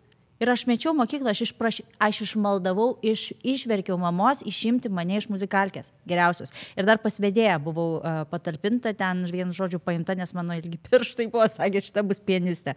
Bet nebuvau, supranti, ir kiek man reikėjo save taisyti vėliau gyvenime dėl to, kad man tiek buvo įkišta kompleksų. Kiek reikėjo nukirpti savo dalių, kad tiktum prie aplinkos, kuri buvo kompleksuota, kuri turėjo savo pačių baimių, nenulaikė jų savo, nieko nedarė su jom ir dėjo ant vaikų. Vat man šitas skausmingas momentas. Labai, ir vėliau, kai gyveni ir galvoji, o kodėl aš taip seniai nepiešiau? Ir tada prisimeni, kad buvo kažkas kažką pasakė ir tu pagalvoji, atsisakai šito dalyko. Taigi nebūsi tu ta. Jo, aš tau kaip draugė, nuoširdžiai pasakyti. Tu nepiešk. Nebūsi tu prezidentė. Jo, toks. Tai čia geriausios draugės. Jo, keistai. Tai man ir iš tikrųjų yra, aš ir juokiuos su draugais, kad mane deportuos iš Lietuvos. Kai grįšiu, sakys. Per daug pozityvo. Sakys, šitos ryškios spalvos spintoje. Kažkas ne to. Kažkokia narcizė, žvengia garsiai, nes čiagi garsiai kalba visi dar. Aš garsiai pradėjau kalbėti. Garsiai kalba, plaikstosi, 36 metų moteris, jinai improvizaciją pirmadienį važiuoja, tu matai, visi tie dalykai ir nežinau. Bet žinok, aš dabar pagalvojau, kaip tu grįši į Lietuvą tokia garsi. Aš žinok, nes mane yra vieną kartą, kai aš praktiką atlikinėjau, autobuse važiavau ir močiutę sveikinau su gimtadieniu. Ir aš jau šiaip esu garsus žmogus ir greitas žmogus. Ir aš ją, žinot, ten sveikinu, aš laiminga. Turime meni garsus, kad garsiai kalbė. Garsiai kalbė. Ir ekspresyvus. Ir ekspresyvus. Ir aš tam autobuse sėdžiu ir aš kalbu tai močiutei. Ir tikrai bobulka su turgaus maišeliu atsisuko mane ir sako, nu tu ir kaimietė kažkokia, iš kokio tu čia kaimo atvažiavus. Ir man buvo to, nes aš jau buvau gyvenusi Amerikoje, aš buvau grįžus praktiką atlikti Lietuvą. Ir man buvo toks šokas, aš puoliau ją, nes aš esu toks žmogus, kur galiu aš agresyviai pasakyti, bet tuo pačiu metu ir ašaros bėgo man. Kad, ta prasme, aš galiu verkti ir pykti. Ir pykti vienu metu. Ir mane tokia viena kita moteriškė paėmė ir jinai mane apkabino ir sako, nekreip dėmesio, ten yra tų bobulyčių prastų. Tai yra Lietuvoje tų žmonių, kurie yra tikrai pozityvas ir galbūt tiesiog mūsų žinutė žmonėm yra nenormalizuoti tos kritikos vaikam, nenormalizuoti pletkų kažkokių, kai mes kalbam, nes yra tų žmonių ir jeigu mes duosim platformą tiem žmonėm, kad tai močiutei, kuri mane apkabino, o ne tai, kuri yra tas prastas žmogus, gali galbūt kažkas keistis, aš nežinau, nes man labai skaudu girdėti visus šitus tokius blogus dalykus, nes aš žinau, kad Lietuvoje yra žmonių, kurie galbūt neturi galimybės atvažiuoti į Ameriką ir jie jaučiasi pasimetę tokie. Aš Lietuvoje nenormaliai jaučiuosi visą laiką. Aš labai dažnai Lietuvoje galvoju, kas su manim negerai, kodėl aš nenoriu šito ar bet kitko. Bet tu visada, man atrodo, buvai nenormaliai, aš tau tiesiai pasakysiu. Ne, aš manau, kad aš prisimenu mūsų pokalbį ir tu man atrodė, kad tu jau tada nepritapai prie to viso Lietuvos, tos, žinai, meno grėtinėlės ir taip toliau. Tu buvai kitokia, bet čia yra tavo išskirtinumas ir didžiausias pliusas. Bet man sunku su juo gyventi ten. Nes aš nemėgstu į save ten daug dėmesio atkreipti. Nu, aš nedarau to specialiai. Ir aš tada įsitempiu, užsispaudžiu, man sustoja virškinimas ir prasideda virškinimo problema. Nes, pavyzdžiui, čia būnant, man viskas susitvarkė, aš jaučiuosi labai sveika. Tai irgi rodo, kiek aš streso patiriu. Aišku, yra žmonių, kurie nėra tokie jautrus aplinkai ir jie leidžia savo būti taip, kaip jie būna. Aš labai jautri aplinkai ir aš labai skanuoju, kas vyksta, galvoju, ką apie mane pagalvos. Man tai be galo rūpi ir gal su laiku truputį mažiau, bet vis tiek man rūpi kitų žmonių nuomonė. Aš nepradėsiu daryti kažkokių prastų, nežinau, veiksmų, keistai elgtis, jeigu daug žmonių sakys, nu čia keista. Aš greičiausiai nustosiu tą daryti, nes man tai toks yra ir adekvatumas. Bet man atrodo, mano pats charakteris ar kažkas, kaip aš reiškiuosi, gal yra kažkiek nestandartinis. Tu menininkė esi. Paplaukusi, man žmonės Lietuvoje sakydavo labai dažnai. Ir dėl to į mane atkreipė dėmesį ir kažkaip man apie tai atsiliepia. Ir man tai nėra malonu girdėti. Ir aš susiparinu. Nes iš tikrųjų Lietuvoje būti kitokia yra blogai, kai Amerikoje būti kitokia yra wow. Vienas dalykas, kur pavyzdžiui labai dažnai žmonės kompleksuoja Lietuvoje dėl akcento. Kad, o Dieve, atvažiuosiu, čia bus mano negražus tas akcentas, kai čia Amerikoje, oh my God. Manęs net, žinok, atsiprašau, kad pertraukiau, manęs net netaiso vyras, jam taip cute, mano tas akcentas. Ir aš kiek stebiu, tarkim, moteris labai matau, pavyzdžiui, Deimantė Kazėnaitė irgi šita influencerė, jinai gyvena Paryžiuje ir man vis išmeta kažką, kai jinai dalinasi, ją pastoviai kritikuoja dėl akcento. Ir lietuviai. Svarbiausia lietuviai. Aš kaip sakau, tai yra tam tikra kritika, kur mes galim draugų rate pakalbėti, kad pas ją toks gana stiprus akcentas, ar ne? Ten, tarkim, kalbant angliškai, iš esmės, tarkim, sakyčiau, kaip pavyzdį, ne? Kažkieno kažkoks ten akcentas, tarpusavį, pastebėjimas, ten, tarkim, Melanijos Trump, koks yra žiaurus akcentas, ar ne? Bet tiesiai šviesiai žmogui ten rašyti žinutės, atakuoti, koks tavo akcentas, kaip tu čia taip kalbi, o ką čia keičia, ką mes dabar, ką jie su tuo daryti, ką su tą informaciją daryti? Nuoširdžiai, kad žmonės mėgsta. Ne, aš tikrai galvoju, kad žmonės Amerikoje jie pasako tau, nes jiem taip įdomu, jie taip nori išgirsti, kur ta Lietuva. Būtent, jiem čia, kad tu iš Europos. Ir dar iš karto pasakys, kokia gera tavo anglų kalba. Taip.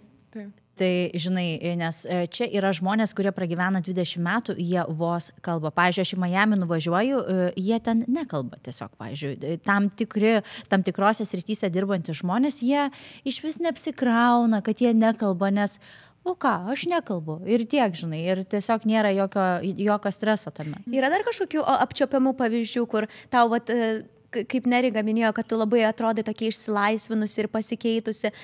Ar yra, kad tu galėtum įvardinti, kas tai buvo? Tu sakei, kad improvizacija, bet galbūt tai buvo žmonės ar dar kažkas. Būtų taip įdomu išgirsti, nu, kokie tie momentai buvo. Ir kas geriausia, tu galvoji, pat nutiko tau, pakeitus šalį? Tai aš, atleiskite. Norėjau sakyti sorry, bet prisiminiau, kad jūsų auditorija pyksta dėl angliškų žodžių. Nors tikrai labai sunku tas dvi kalbas sutalpinti galvoj. Tai, žodžiu, atleiskite, bet vėl grįšiu prie improvizacijos. Nes jinai ir buvo būtent apie tą ir akcentą, ir aš esu tokia labai linkusi perfekcionizmą, ir jis mane žudo, ir man kenkia tikrai, ir aš stengiuosi kažkaip nuo jo gyt, bet jau jį pastebėti ir nepriimti jo už gryną pinigą.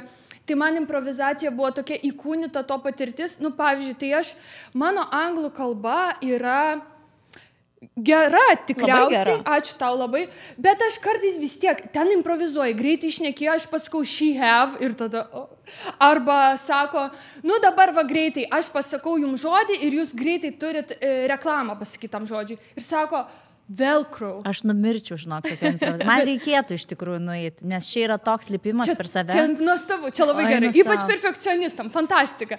Sako Velcro ir aš... Atvažiavom. Nišis, niekada negirdėjau, neįsivaizduoju, kas tas ir.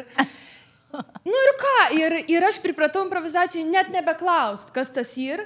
Aš tiesiog varau, kaip įsivaizduoju. Ir visą laiką aš pripratau, kad visai nieko tokio, jeigu aš nesuprantu visko, tai aš suprantu kontekstą, nieko tokio vienur ar kitur padaryti klaidą, vis tiek yra daug dalykų, kuriuos aš tuo metu darau labai gerai ir aš ten jaučiausi labai priimta ir labai palaikoma už mano visas kitas savybės. Ir netgi už tai, kad man visiškai bim-bam tie jų ar kažkokie brandai man nerūpi. Arba aš tenais buvo, kad sakiau, kad improvizacijų pasakau, kad jisai atvažiavo su tokia prabangia mašina, labai brangi mašina buvo. Ir sako, tai kokia ta mašina? Ir aš sakau, kabrioletas. Nes mums Lietuvoje kabrioletas kažkaip yra, prabangi mašina, nes važiuoja į Nidą, nežinau, kažkaip atsidarė stogą. Tokia prabanga. O čia kabrioletas nėra ta prabangi mašina. Ypač Kalifornijoje. Jo, tai man labai gerai sekdavosi būtent būnant savim, tokia kokia esu, su savo ribotumais, su savo klaidom. Būtent dėl to labai gerai sekės, nes aš esu aš. Tai šita patirtis padėjo. Ir čia apskritai, ta atmosfera yra labai draugiška tarp žmonių. Bendruomenė, kad tu ar parduotuviai, ar degaliniai žmogus visada, nežinau, kažką smagaus tau pasakys.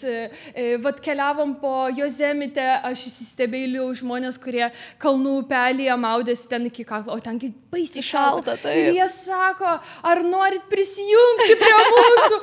Ir aš sakau, labai norėčiau, sakau, bet aš, man per šalta, sakau, bet aš taip jums pavydžiu ir taip didžiuojuosi jumis, kad jūs tai darote. Ir jie, ir mes taip lengvai apsikeitėm tokių pozityvių, įkvepiančių dialogų. Ir aš galvoju, kad aš suprantu, kodėl būtent šioje šalyje gimsta tiek daug idėjų, tiek daug pasiutusių tokių verslų. Inovacijų. Man atrodo, kad iš to ir yra, kad labai palaiko vieni kitus idėjas ir kad tai yra labai skatinama. Tokia pozityvi dirva. Aš tau tikrai pritarsiu. Ir išlaisvės būti savimi, aš manau, labiausiai. O tu paminėjai, kad čia jautiesi sveika, kadangi čia yra labai stiprus topikas, sveika mityba Kalifornijoje ir taip toliau. Pamenu, tuo metu, kaip mes po to susitikimo, tu minėjai, kad tu darai ten kažkokį eksperimentą, kad tavo lėkštė lėkštėje ten turi kažkiek būti spalvų. Ir mes kaip tik kalbėjom, kad ir tu parduotuvėse randi tokių produktų, kurių nėra Lietuvoje. Tai kaip dabar jau tą pragyvenu šitiek laiko, kaip jau tu su tuo maistu, ar tu dar esi tokia sužavėta, ar jau dabar matai, žinai, ir kitas pusės, kokios tavo patirtis yra su maistu? Geras labai klausimas, aktualus, nes aš ilgą laiką kentėjau nuo virškinimo problemų ir labai pergyvenau ir tiesiog kartais atsisėdus verkdavau, nes man nuo visko būdavo blogai ir gydytojai nieko nerasdavo. Tave pykindavo ar tiesiog stodavo skrandis? Stoja, pučia, tipo, maudžia kažkur. Spazmai kažkur. Viskas tiesiog vienu metu vyksta. Ir aš kažkaip sunkiai galėdavau kažką valgyti, nes vis tiek bus blogai, žodžiu. Ir aš atvykau į Ameriką ir čia visi tik ir Netflixas pilnas, koks čia blogas maistas, čia nuodai visur tiesiog sklando. Jo, tai aš dėl to labai pergyvenau, labai stipriai. Bet aš vis tiek laikausi tos mitybos savo, kad būtinai skaidulų turi būti kupinas maistas, baltymai, neinu į dainerius, nes čia tikrai yra daug pagundų nuslysti į tą... Tai nebandytų visų tų Panda Express, In-N-Out? Aš neturiu, In-N-Out bandžiau. Taip. Bet aš neturiu, dėja, mano organizmas neturi tokių galimybių suvirškinti šitų turtų. Bet aš, žinokit, čia Los Andžele būdama, aš anksčiau nesuprasdavau, kaip žmonės gali taip daug ir gerai kalbėti apie maistą. Aš galvojau, kas čia, čia tiesiog maistas, tu valgai, tu būni pavalgęs ir tiek. Bet žinokit, aš Los Andžele atradau savyje maisto gurmanę. Aš atradau visiškai korėjiečių virtuvę, bibimbapą.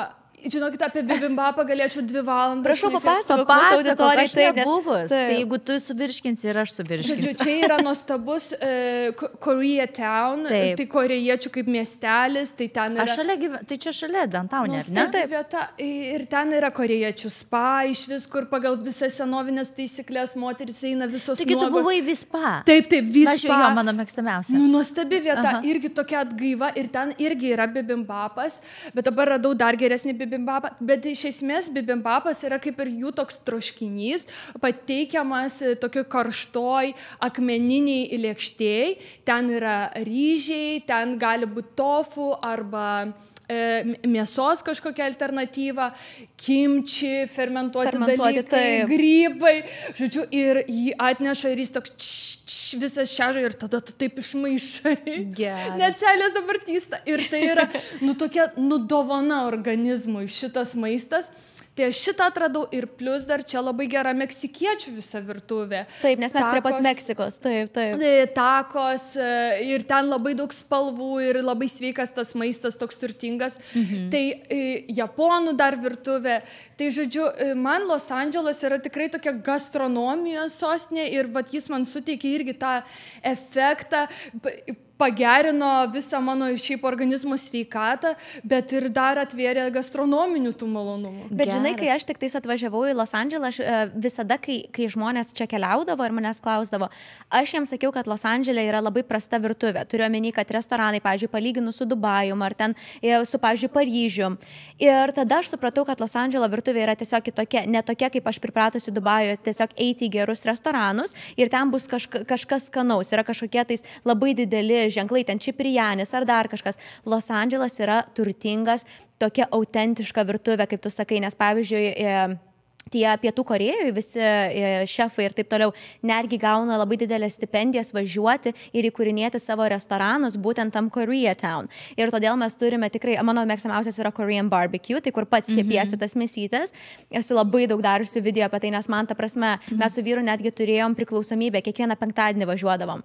Ir iš tikrųjų, ir čia aš kartais pagalvoju, nes man maistas labai patinka, atsikeliu kiekvieną dieną ir tu čia ką nori, gali Etiopijos maisto, gali uzbekų maisto. Ta prasme, čia armėnų viskas... Armėnų, būtent. Ir čia viskas yra autentiška. Taip, galbūt jie neturės tų pačių ingredientų, kaip, pavyzdžiui, čia cepelinus yra ganėtinai sunku padaryti, nes Dėl bulvės bulvių, kitokios, būtent. Tikrai gali būti tų niuansų, bet šiaip yra tam tikrų virtuvių, pavyzdžiui, meksikiečių, kur viskas yra, čia jie importuoja viską ir gali tą patį, ką ir Meksikoje naudoja, tiesiog naudoti čia ant gatvės. Plus mes čia auginam labai daug. Aš kiekvieną sekmadienį pas mane yra šventas reikalas eiti į Fresh Farmers Market ir ten yra, ta prasme, tos daržovės.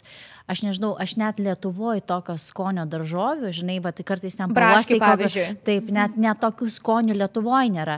Tai yra toksai labai įdomus dalykas, kad aš turiu draugų ir tokių, žinai, fancy draugų, kurie atvažiuoja čia nais ir gerose viešbučiuose ir gerus restoranus eina ir jiem kažkaip, nežinau, labai keisti potyriai būna kartais. Aš išgirstu, kad labai prasta yra patirtis su restoranais.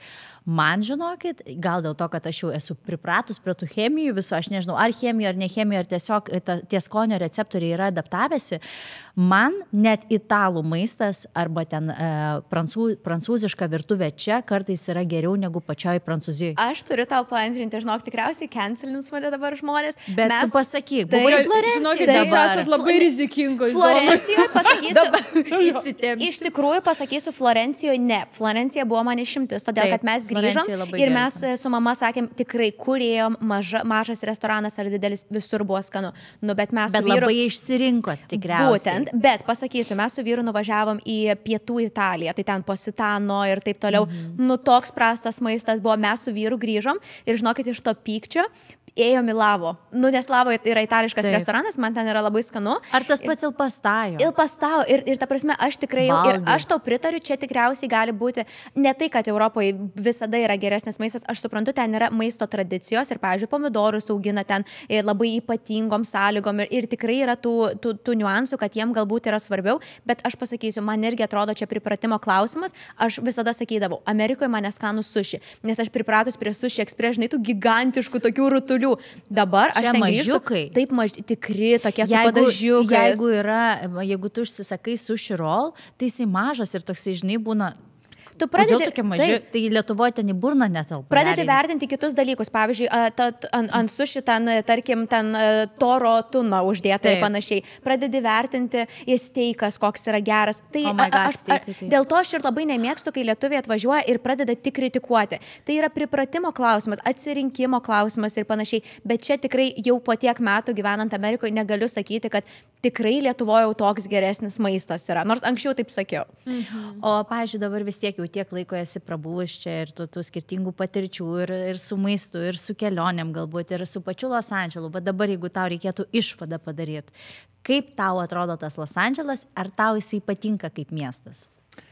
Oi, ar matai save? Taip, labai patinka. Patinka? Patinka, nes aš atradau, tai va čia turbūt prie tos irgi adaptacijos. Man atrodo, kad adaptacijai padeda išsigryninti visų pirma, kas man kaip žmogui svarbu. Ar man svarbu gerai pavalgyti? Reiškia, tam naujam mieste aš turiu rasti vietų, kur man gerai, arba kur man kava skani, arba rasti bent vieną žmogų, su kuriuo aš galiu taip, iš sielos gelmių pašnekėti. Ir tai jau padės geriau jaustis toje vietoje.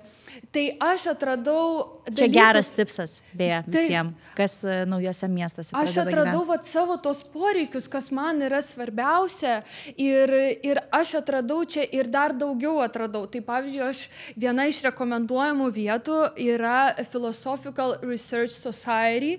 Yra tokia vieta ir ten tokie keisti renginiai vyksta. Nu, ten dokumentiką apie Linčą rodo, rytoj eisiu į workshopą šokti buto, kur ten yra toks baisiai gražus šokis, baisiai būtent, kad jis vienu metu ir baisus, ir gražus šokis, toks apie mirtį iš japonų yra kilęs.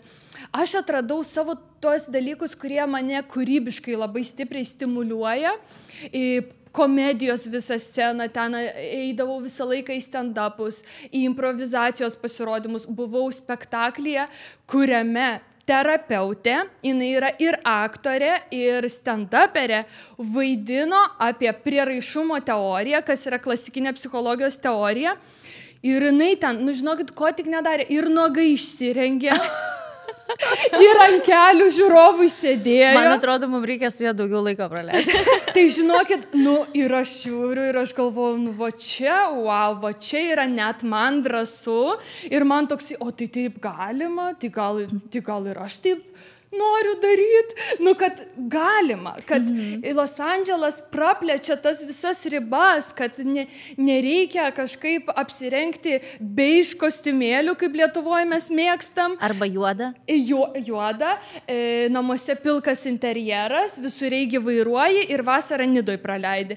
Kad gali būti ir kitas scenarijus, ir kad tu gali rasti jį, ir kad gali paieškoti, ir kad nereiškia, jeigu tau yra 36, kad tu negali daryti nesąmonių, ar ten 5-6, ar 7-6. Ar iš naujo sukurti gyvenimo savo? Absoliučiai, kad tu gali dar tiek daug atrasti, dar daugiau negu prieš tai tu atradai. O tas spektaklis, kur mes buvom nuėjusios, kur ta viena moteris buvo, tai man labai įdomu, man jis irgi buvo labai įdomus, kad ta viena moteris suvaidino tiek daug skirtingų personažų ir tu sakai, tiek daug dalykų čia atradai. Ar galvoji, kad kažką parsiveši į Lietuvą ir ten bandysi, ar netrodo, kad ten tos sąlygos yra tokios geros ir pritrūks laiko? Kaip tu tai įsivaizduoji, visą savo patirtį? Ar galvoji ten su ją tik gyventi, ar realizuoti? Geras klausimas. Aš norėčiau, aš čia ir ieškau atsakymo, nes aš labai noriu savo 2 specialybės, psichologiją ir aktorinį, sujungti ir dar su šlakeliu humoro visą tai padaryti, kad nebūtų viskas labai rimta. Ir čia Los Andžele aš ir sėmiausi, kaipgi tai galima būtų padaryti. Tai aš manau, kad grįšiu į Lietuvą ir ieškosiu būdų, kaipgi šitą gautą įkvėpimą realizuoti, nes labai norėčiau. Arba dar noriu iškrysti dalykų, kur buvau paminėti. Buvau mirties kaviniai. Negirdėjus apie tokią. Kažkaip aš... Kaip tu randi? Čia yra tas Philosophical Research Society. Reikia mums nereikia jį nuvarėti. Taip. Tai žodžiu, tai yra kavinė, kur susirenka žmonės nepažįstami ir jie kalbasi apie mirtį kelias valandas. Geriam arbatą, valgom pyragą ir kalbamės apie mirtį. Nes tai padeda, man atrodo, mirties tema irgi yra labai svarbi. Čia visiems tiem, kurie kalba, kad Los Andželas paviršutiniškų žmonių miestas ir čia tik mačelariai, tai čia ne vien. Čia gali labai giliai panerti ten, kur tu nori ir aš pagalvojau, kad daug dalykų kyla mano gyvenime iš mirties baimės. Ir skubėjimas kažkoks, tai ir jausmas, kad aš nesu pakankama. Ir šiaip, kai pagalvoju, kad gyvenimas baigtinis, man nejauki dar šita mintis ir aš pagalvojau, kad man reiktų pažinti mirtį labiau, apie ją pašnekėti su kažkuo. Ir nuėjau į tą kavinę. Ir žinokit, buvo nuostabi patirtis, nes susijungiau su kitais žmonėm, tokiu giliu lygmeniu, išgirdau jų mintis. Tai čia vienas iš pavyzdžių, ką galima tam Los Andžele daryti. Ypatinga patirtis, sakyčiau. Taip, bet nes mes, ar tu esi, pavyzdžiui, su kažkuo kalbėjus, aš galvoju, ar aš esu su kažkuo kalbėjus apie mirtį. Šiaip, žinai, kai tu pasakėjai apie tą skubėjimą, žinai, kokią aš dažnai irgi jausmą turiu, kad kai būna tie žmonės, kurie jie turi įsirašyti į istoriją, žinai, ir tu galvoji, kokia yra mano istorija, ką aš po savęs paliksiu, ir žinok, man pastaruoju metu toks yra, žinai, ir aš save plaku, man 34, aš ten dar to nepadariau, ano nepadariau, o kam iš vis daryti reikia, o kodėl reikia ten galvoti apie tai, tai gal rytoj tas gyvenimas pasibaigs ir viskas, žinai, ir tiesiog kartais išmokti mėgautis akimirką, bet tie pokalbiai apie mirtį, gal kai tu dabar pasakėjai, jeigu tas nebūtų, nes toks kažkaip kaip uždara tema, mes nekalbam apie tai. Nebent kokia močiutė ten, žinai, pasako, aš jau ten greitai mirsiu, ten, žinai, mane palaidokit taip ir taip. Bet iš tikrųjų mes visi apie tai galvojam. Kai lipi į lėktuvą galvoju, kai važiuoju į mašiną, kartais aš grįžtu namo ir galvoju, blemba, važiavau mašinoj, daug skrolinau, ačiū tau dievuli, kad ten nieko neatsitiko. Yra tų tokių momentų, žinai, bet geras, šiaip įdomu būtų pabandyti. Tai kalbant apie tą Los Andželą ir kokią tu patirtį iš jo gali gauti. Man atrodo, man iš tikrųjų buvo viena tokia fotografė lietuvė, Iveta pasakiusi, jinai Havajuose dabar gyvena. Ir jinai, kai aš dar gyvenau Čikagoje, dar mokiausi universitete ir kartais pažiūrėdavau jos berniukus. Ir jinai, kadangi čia važiuodavo, aš jai kažkada sakau, žinai, aš galvoju važiuoti į tą Los Andželą, nes susipažinau su Algirdu, nes mes tada dar nežinom, ar jisai grįš, ar aš važiuosiu. Ir sakau, aš labai pergyvenu, gal aš ten nepritapsiu, vis tiek čia žinai, kad yra modelių kraštas ir kai bus sunku draugų susirasti. Ir jinai man sako, kodėl? Tai tugi pritrauksi tokius žmonės, kokia tu esi, o tu esi faina, tai reiškia, kad tavo aplinkoje bus faini žmonės. Tai čia irgi yra motivacija žmonėms, kaip mes pasakėm, kad galbūt yra tas dalykas, kad Lietuvoje aplinka galbūt kartais priverčia kritikuoti ar kažką apšnekėti ir po to grįžti ir galvoja, kodėl aš taip dariau, nenorėjau. Tai va, tiesiog prisiminti visą laiką, kad galima tai pakeisti ir jeigu tu susikoncentruosi ir dirbsi ties tom gerom energijom, pozityviom, kad galbūt duosi žmonėms tą benefit of the doubt, tai tu spinduliuodama tą energiją ne tik, kad, žinai, kaip kartais žmonės sako, kokią tu energiją duosi, tokią pritrauksi, bet ką tai reiškia? Tai reiškia, kad jeigu tu dirbi su ta energija, tavo gyvenime tiesiog atsiras va tokios patirtis, neatsiras kažkoks žmogus, kuris tave norės apgauti ar pasijuoks iš tavęs, o ateis ir motyvuos ir tavo tos visos klaidos, kaip tu prieš tai sakei, kad čia visos klaidos yra atleidžiamos. Atleis tau tas klaidas, tai va tiesiog žmonėm pasakyti, kurie galvoja galbūt, kad oi tas Los Andželas ar oi kokie ten prasti žmonės, iš tikrųjų taip svarbu yra, kokią tu energiją duodi pasauliu, nes va tavo pavyzdžių tokią patirtį ir gavai. Tai aš labai džiaugiuosi, kad tokia patirtis buvo. Aš nesutikau nei vieno blogo žmogaus, tikrai nulis. Tai daug pasako apie tave. O, ačiū labai. Bet tikrai nebuvo nieko, nežinau. Buvo viena moteris, kuri mane pavadino kant koncerte. O ne. Jeigu yra laiko, bet galiu pasakyti šitą interpą. Tai aš tik atvažiavus iš Lietuvos, mes su Saulium nusipirkom bilietus į koncertą. Jis vieną grupę mėgsta, o aš tą trečią. Ir aš jau laukiu tos trečios ir mūsų vietos ten labai toli, bet per centriuką. Ir aš tokia jau nusitaikius, jau tuoj čia bus. Ir pertrauka prieš pat tą trečią grupę ir jau kažkokia moteris veržėsi. Jau jinai čia lenda kažkur. Ir aš galvojau, kad jinai nori praeiti, tai aš taip įstraukiau, bet aš supratau, kad jinai veržės lygiai į mano vietą. Jinai taikosi sėst. Ir tada jinai kažkaip sako, kad gal galit pasislinkti, mes norim arčiau draugų. O man principinis reikalas, aš noriu va čia per centriuką viską matyti, aš ilgai... Bet čia tavo kėdė. Taip, aš ilgai laikiau tą kėdę ir viską. Bet, suprantat, aš atvažiavau su anglų kalba, kuri yra however, on the other hand, nevertheless, in addition, su šita. Ir dabar man tokia paprasta buitinė situacija ir aš nemoku kaip pasakyti. Ir aš kažkaip pasistengiau mandagiai atsakyti, kad, labai atsiprašau, bet negaliu, aš noriu čia likti šitoje vietoje, nes mano grupė. Ir jinai pasisuka ir aš girdžiu, kad draugas jos irgi jau ėjo čia ir jis kažkaip klausė, kodėl tu grįžti ir jinai sako, because she's a cunt. Prašau, išverskit gal. Taip, tokia šiknė. Šiknė, bet cunt yra, kaip vagina. Ne, bet čia toks kaip slengas. Jo, čia toks, kad, oi, ten tokia šiknė. Aš kitą žodį žinau lietuvišką P iš paraidės, bet nesakysiu, tai jisai čia yra tas žodis. Ir baigėsi A. Taip. Ta pinda. Jo, pinda. Ir aš suprantu, ir man stresas, Saulius į mane žiūri, man stresas, man širdis jau taip dreba, galvoju, bliam, tokia nemaloni situacija, kaip netikėta, ką čia dabar, žinai, daryti. Ir nemalonu. Jo, ir tada žiūriu, jinai vėl atgal jau grįžta, jinai vis tiek atrodo stums. Ir aš galvoju, ką sakyti, o mano ta anglų kalba apie visokį climate change. Žodyno neturi tiesiog. Mūsų mokykloje moko climate change, bet tada nemoki pasakyti, kokios kavos tu nori. Būtent. Kad moki visą tą serendipity, visus įmantrius žodžius. Once in a blue moon. Jo, bet vis learn by heart, bet tada tokioje situacijoje, kur tave vadina kant, tu nežinai, ką reikia. O kalbant apie tos tokius keistus ar nekeistus dalykus, mes turim paminėti tai, kad vis tiek Los Andžele yra daug tokių įvairiausių trendų, kurie... Kultų, ar ne, kad čia reikia turėti kažkokį kultą, tai... Yra pilatės kultas ir man labai patinka, kad kiekvienas kultas yra labai išjuoktas dar socialiniai medijai visokiausių komikų, tikriausiai ir pati, žinai, tikrai seki. Mačios kultas, tai pilatės, tada kas dar? Dabar labubų. Labubų, aš jau įstojau, tada sound healing ten ir visokie tais jogos ir visa kita. Ką iš tų visų tokių labiausiai, Air One kultas, ką iš visų tų kultų tu savo tikrai priemi ir gal kažką pritaikai savo gyvenimo kasdienybei. Ir Lietuvoje, pavyzdžiui, dar grįžus. Bandai, žinai, kaip būna. Tai mes juokaujam, kad yra ir improvizacijos kultas. Nu, kad čia yra toksai momentas, kad I'm late to my improv class. Ir tipo, kad visi kažkodėl varo į tą improvizaciją. Tai aš šitam kulte, nes visi kiti kažkaip... Mačas negeri? Gerdavau, bet dabar, žinokit, perėjau atgal ant paprastos kavos ir man nenori $10 mokėti, ar ne?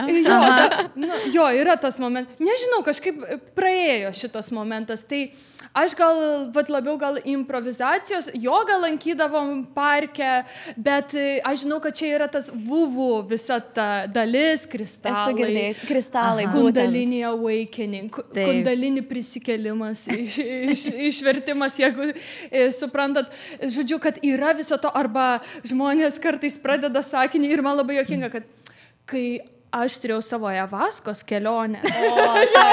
Taip. Tai šitas yra visas momentas. Man tai yra šmaikštu ir žavinga. Apie šitą vietą. Švaikštu. Jo, bet Air One iš tikrųjų man labai patinka. Kai Sauliaus sesė buvo atvažiavus čia, tai yra viena iš vietų, kurią labai norėjau jai parodyti. Iš tikrųjų mane Air One labai įkvepia. Aš einu ir žiūriu etiketės, kaip suderintos spalvos, kokie šriftai. Nes ten tikrai labai išradingai, ypač su papildais visai ten apžaistas, sugalvota. Ten atrinktos smulkių verslininkų prekės. Aš, pavyzdžiui, turėjau tokią gan skeptišką nuomonę apie Air One, nes tikrai rasdavau tokius produktus, kur yra ir kitose parduotuvėse ir jos buvo gerokai brangesnės Air One. Tai aš turiu tokią draugę, kuri yra visiškai Air One kulte ir jinai išleisdavo maistui nenormalią sumą per mėnesį ir aš jai sakydavau, tu perki vandenį ir moki $5, ar tu išprotėjai. Dabar aš irgi perku tą vandenį, nes jisai yra iššestos ir tas vanduo yra tikrai ypatingas vanduo. Ir vanduo mums čia yra labai svarbu, nes čia tikrai blogas tas vanduo yra, tai labai svarbu gerą tą vandenį gerti. Žodžiu, ir aš labai kritikuodavau ją, bet galiu pasakyti, kad tai yra parduotuvė su tikrai dalis asortimento, procentaliai tikriausiai, koks, nežinau, 30% yra tikrai labai ypatingo asortimento ir aš pasakysiu labai nuoširdžią rekomendaciją, nes nežinau kaip jums su miegu, bet man su miegu paskutinius, iš tikrųjų visus nuo COVID, to viso streso, aš labai turiu tą miego didelę problemą. Ta nemiga prasidėjo, aišku, dar mėgstu labai kavą, kartais pergeriu kavos. Tas miegas iš esmės pasidarė toks nekokybiškas ir tiesiog atsitiktinai, mama mane, žodžiu, lankė čia kažkurią kelionę ir mes vaikščiom po Air One ir mama sako, aš noriu ten kokių vitaminų, šiaip palaindžiot, pasižiūrėti, kas ten gero. Ir mano akis užkliuvo už tokių, ten tokie kaip šotai ir parašyta sleep. Ir aš tai buvo, sleep, okei. Ir aš šiaip labai mėgstu naudoti melatonino guminukus. Nežinau, ar tu geri, nes būna tas žetagas ir taip toliau. Ir šiaip sunku, žinai, užmigti, tai aš tos konsultantės paklausiu, su kuo ar čia tikrai geras. Ir aišku, ką jinai pasakys Air One. Tai aišku, kad geras. Tas maišiukas vienas, ten 4, man atrodo, $4 ar ten 2,5, nebeprisimenu kiek. Ir mano tėtis turi labai didelę miego problemą ir jam reikia tikrai jau tokių stiprių medikamentinių vaistų, kad jam užmigti. Jisai neišmiega žmogus visą naktį. Ir aišku, čia dar ir tie visi stresai ir dėl karo ir visa kita prideda. Labai iš tikrųjų žmonės Lietuvoje patiria daug streso. Ir žodžiu, ir aš tiesiog, žinok, iš lempos taip pat pasibandymui nieko nesitikėjau, nupirkau 3-4, sakau, parvežk tėčiui, pažiūrėsim, sakau, ar miegos. Mama vieną dieną skambina, žinok, užsakyk, sako, tu žinok dalykų, sakau, siūsk man kaip atrodo, nes net pamiršau, aš net neužfiksavau nieko. Sako, tu neįsivaizduoji, kažkoks stebuklas. Tai va, tai aš paskui mes atradom, aš užsisakiau pati savo ir žinok, nemoku pasakyti, ten yra tik 1 miligramas melatonino, bet ten yra tiek daug komponentų, kažkoks stebuklingas miegas, gilus, saldus ir ryte dar, žinai, seilę nutysus, ten reikia dar, kad tave kažkas pakratytų, kad tu, tai čia tobula ir iš tikrųjų, vat, tada, žinok, tai pagalvojau, uždėjau tokį pliusą. Kaip einu aš ten, tam tikrų dalykų, bet ten tikrai galima atrasti tokių perliukų, žinai, kas ir iš tų supplements, ir aš žinau, kad daug lietuvių atvažiuoja, apsipirkinėja tų visokių vitaminų, tai vat, jeigu reikės betą miegų ir ten pamačiau, kad būti ten healthy cell vadinasi. Jie turi begalės daug įvairiausių vitaminų, multivitaminų, ten nusiraminimų ir taip toliau. Tai pasižiūrėkit, nu tikrai wow dalykas. Tai sakiau, dabar visus noriu išbandyti. Tai va, tai Air One tikrai užskaitau. Aš iš tikrųjų nelabai, aš kai čia pasakau kam nors, kad man patinka Air One ir kad nueinu ten kaip į muziejų, žmonės juokiasi, nes atrodo yra savaime suprantama ten pašiepti brandus, marketingą, kad čia atrodo labai blogas dalykas, bet aš nemanau, kad tai yra... Tu nešiepi, nei šiepimo. Kad tai yra mūsų realybė šių laikų ir iš tikrųjų ten daug kūrybos yra, nu kad gražią tą etiketę padaryti, kad tai irgi yra kaip paveikslas. Tai yra simbolizmas ir iš tikrųjų labai dažnai tie prekiniai ženklai tampa net to pačiu kultu, mes sakom kultą, bet iš tikrųjų bendruomenė. Ta prasme, ir tas pats mača, tu žinai, kokio tipo žmogus pritraukia, žodžiu, jeigu esi mačas kavinė, kokius žmonės tu pritrauksi ir tai gali būti irgi bendruomenė kažkokia, kartais mes pašiepėm, bet tame irgi gali būti pozityvumas. Kartais aš irgi pasigūglinu, kokias etiketės yra ten tokie žiauriai skanus guminukai, mano draugė atvažiavus irgi iš Lietuvos, mes prisipirkom tų guminukų, ten nedaug cukraus, pasižiūrim, sakom, pagūglinam, gal į Lietuvą atvešim, pasirodo Europoje gaminamas produktas. Taip. Tai Trader Joe's, pavyzdžiui, labai daug vežasi iš Švedijos ir tų visų šalių. Bet šiaip kalbant, mes labai daug pakalbėjom apie Los Andželą, apie Ameriką ir tokių pozityvių dalykų. Ar yra kažkokių dalykų, kurie tave įstebino ir prie kurių negali priprasti? Aš atsimenu, mes kalbėjom apie tas benamių palapinės. Nu čia šitos temos neišvengsim, nes Los Andželė mes žinom, viskas jau apsitvarkė po to teismo sprendimo, bet vis tiek tai egzistuoja. Ir kaip tu prie to pripratai, ar buvo dar kažkokių dalykų, kurie tave šokiravo, o vėliau kaip pasibaigė? Su ta benamystė tai man neįmanoma iš tikrųjų. Nu tai priprast gal dabar taip nebešokiruoja aštriai kaip atvažiavus, bet man skauda širdį tikrai, nes man atrodo daug lengviau į tai žiūrėti žmonėm, kurie laikosi to požiūrio, kad nu pats kaltas, kažką ne taip padarė va, ir atsidūrė. Yra žmonių, kurie vat, taip mato dalykus gyvenime, bet aš suprantu, kad jiem nepasisekė, jie tiesiog kai kurie nelaimėjo gyvenimo loterijai, gimė truputį kitokioj šeimoje, negavo meilės, negavo galimybių ir kartais taip gyvenimas nulydi, ypač Amerikoje, man atrodo, labai svarbu, kur tu gimėjai, kokioj kaiminystėje, kokias galimybės tavo šeima turi, kokia tavo odos spalva, tai kartais labai daug tavo gyvenime nulėmė ir man ta neteisybė tikrai dėl to labai skauda, tai prie šito dalyko labai sunku priprasti ir nežinau, ar norėčiau, bet tuo pačiu ir nežinau, ar aš kažką galiu apie tai padaryti, turiu draugų, kurie savanoriauja padedami žmonėm, kurie neturi namų, teikia maistą ir kitus dalykus, man atrodo sveikintinas dalykas ir reikia turbūt visą laiką savo visokius tokius jausmus nukreipti veiksmą, nes kitaip tokia sėdi mandra ir man žiūri gaila, it breaks my heart, bet nieko nedarai dėl to. Tai aš turbūt jeigu likčiau, tai tikrai reikėtų man kažkaip įveiksminti tą savo jausmą.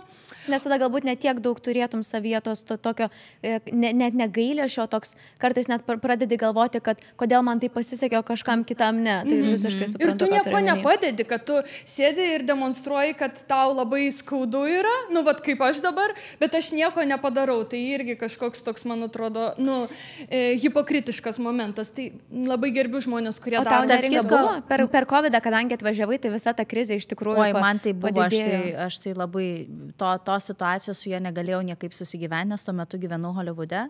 Tai aš labai turėjau tokį smerkiamą požiūrį ir buvau, nu, ta tokia tikra lietuvė. Mažau, kaip čia galima, tai eik dirbt, ten, žinai, va šiti visi dalykai, tai aš per tą perėjau ir buvo, žinai, tuo metu iš vis labai kritinė tokia situacija aplink mūsų namus, tai buvo labai daug benamių.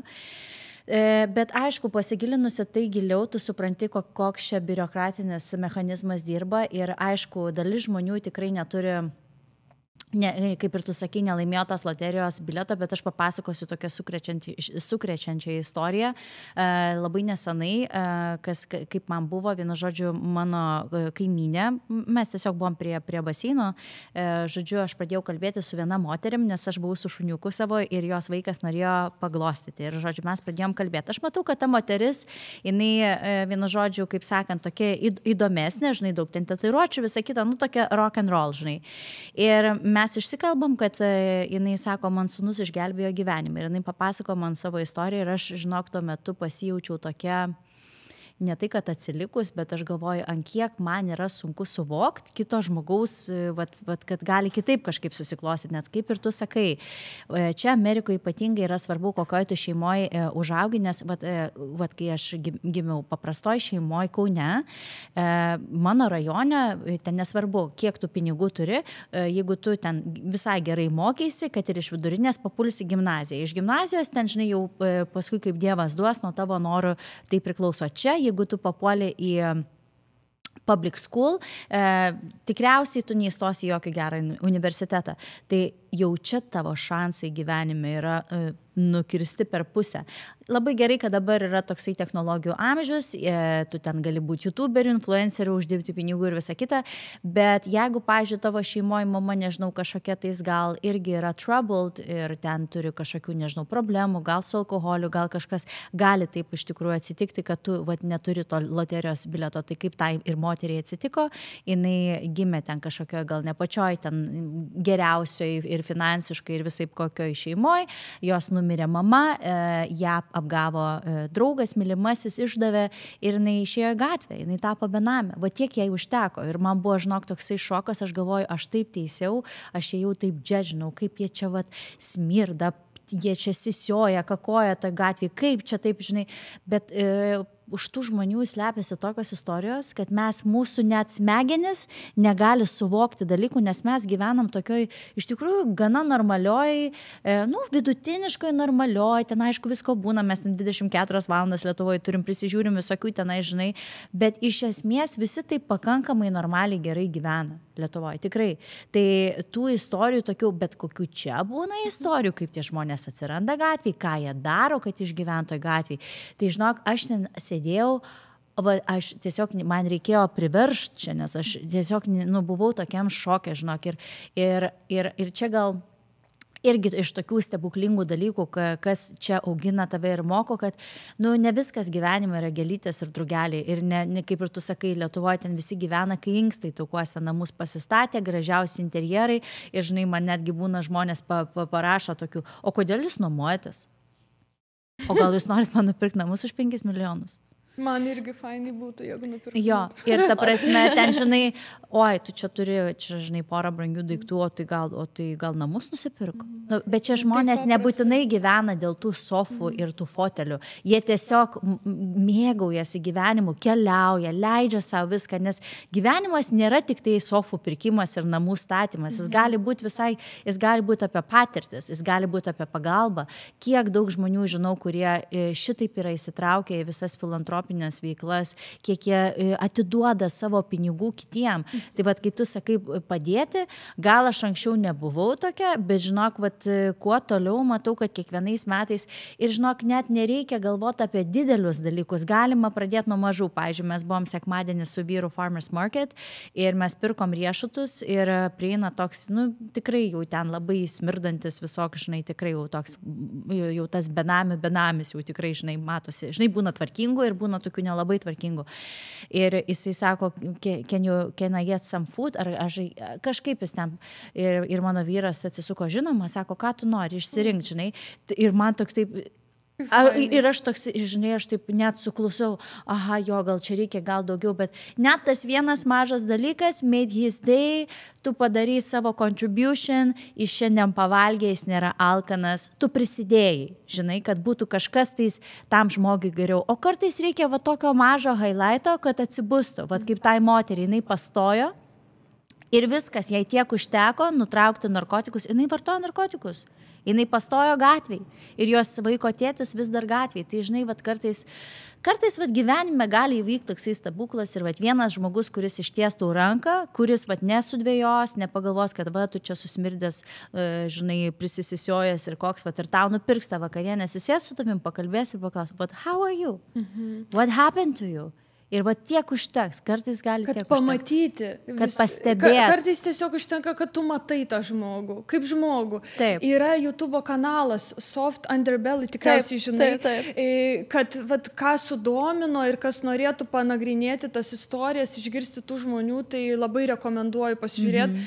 Ir tada gal ir apvers kai kurių iš jūsų požiūrį ir pamatysite tą didesnį žmogaus gyvenimo kontekstą ir tą tokią liūdną tiesą, kad ne visi žmonės yra kalti dėl blogų dalykų, kurie jiem nutinka. Ir kartais nepagalvom, kiek narkotikai reiškia čia. Jeigu kas nors savo artimoje aplinkoje neturi žmonių, kurie turi priklausomybę, nes aš esu mačiusi video, kur mamos bando maldauja tų vaikų, kad grįžtų jie ir jie tiesiog nenori. Bet paliksim jau šitą temą, bet noriu iš tikrųjų dar paklausti, esi minėjusi apie tą amerikietišką tokį vartotojiškumą ir tą dekorą ir papasako, kaip tu su tuo tvarkaisi, nes Lietuva iš tikrųjų yra tokia šalis, kur jie neša butelius, visus surenka iki ten centus, to savo gauna ir jiem net plastiko tų maišelių nenori tiek daug naudoti. O čia tiesiog, kiek tu nori, greitai ir dar nemokamai čia tau pridėsiu ir dar dvigubus ir panašiai. Papasakok, kaip tavo savo įžvalgas. Iš tikrųjų, tai buvo didelis šokas, nes Lietuvoje aš būna gėdijos, kad aš perku vandenį plastikiniam buteliuke ir galvoju, pralaimėjau. Atleiskite man, prašau, pardavėjų. Atleiskite. O man dabar žinok, tas awakening yra. Visiškai. Arba su Saulium apsiperkam parduotuvėje ir Saulius, aš pamiršau mūsų daugkartinius maišelius medžiaginius ir mes imam tuos ir aš jaučiuosi, kad vėl pralaimėjau. Ir tiek daug tos kaltės, tokios atsiranda ir tokios atsakomybės. Ir aš čia atvažiavau, pamačiau, kiek Amazono siuntų keliauja mano kaimynam per dieną, tiesiog va taip kursuoja, dėžių pripakuota prie durų visur. Ir aš draugiai atsimenu, ir pas mus nėra galimybės rūšiuoti, tiesiog viską. Metame bendrą. Ir aš draugiai atsimenu voice ir aš žinau, kad eik, tu ta prasme, mes Lietuvoje esam labai tvarūs. Čia tai jau, žinokit, atrodo, tikrai beviltiška, čia nesustabdysi šitos mašinos, nes jinai įsismarkavus, arba ten ateini į gimtadienį ar Super Bowlą žiūrėti. Pilna tų dekoracijų, bet tokių, žinot, yra dar plastiko skirtingo, bet čia toks pats šlikščiausias, tas blizgus. Blizgus, aš žinau, tiksliai, ką tu turi omeny. Iš Party City yra tokia vieta ir ten tos servetėlės būtinai turi būti pigios nupirktos su kažkokiais ten, ar tai kalėdos, ar ten krepšinio kažkokios varžybos, pigios stiklinės. Niekas net nesivargina indų paduot, aš tokia galvau, manęs negerbė, jie nori, kad išeičiau, kad jie man papirinę lėkštę duoda, arba kaviniai tu ateini ir aš sakau, aš čia sėdėsiu ir jie vis tiek duoda plastikinį man puodelį, tai aš iš Lietuvos stiklinę atsivežiau daugkartinį. Aš vis tiek bandau kovoti, bet aš suprantu, kad čia nepapūsi, žinokit, prieš tą audrą. Nes ekonomika pastatyta, čia yra kapitalizmo viršūnė, kaip sako, late stage capitalism. Šitas man yra vienas baisesnių momentų, kiek daug, arba ateinam į gimtadienį, tai visi plastikinė lėkštė, tas raudonas puodelis. Vakarėlių. Jo, visas tas apklijuota, viskas girliandom, dar kepuraitės visi turim, toks viskas plastikas, tas maistas tokioj folijai pašildytas, tikrai nepagamintas.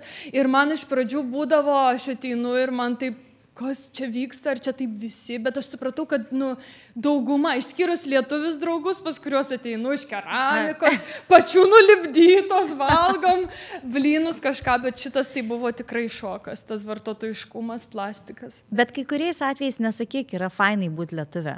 Ir va tokioj kultūrai supranti, kad kiek daug mes iš tikrųjų ir gero galime nešti į visą šitą puodą, puokštę, nes aš taip galvoju, kad mes labai mokam prisitaikyti, mes tokios visapusiškos, mes ir tos sovietinės traumos turim, bet ir to, kad paimam iš visos šitos kultūros ir tokių labai daug gerų dalykų.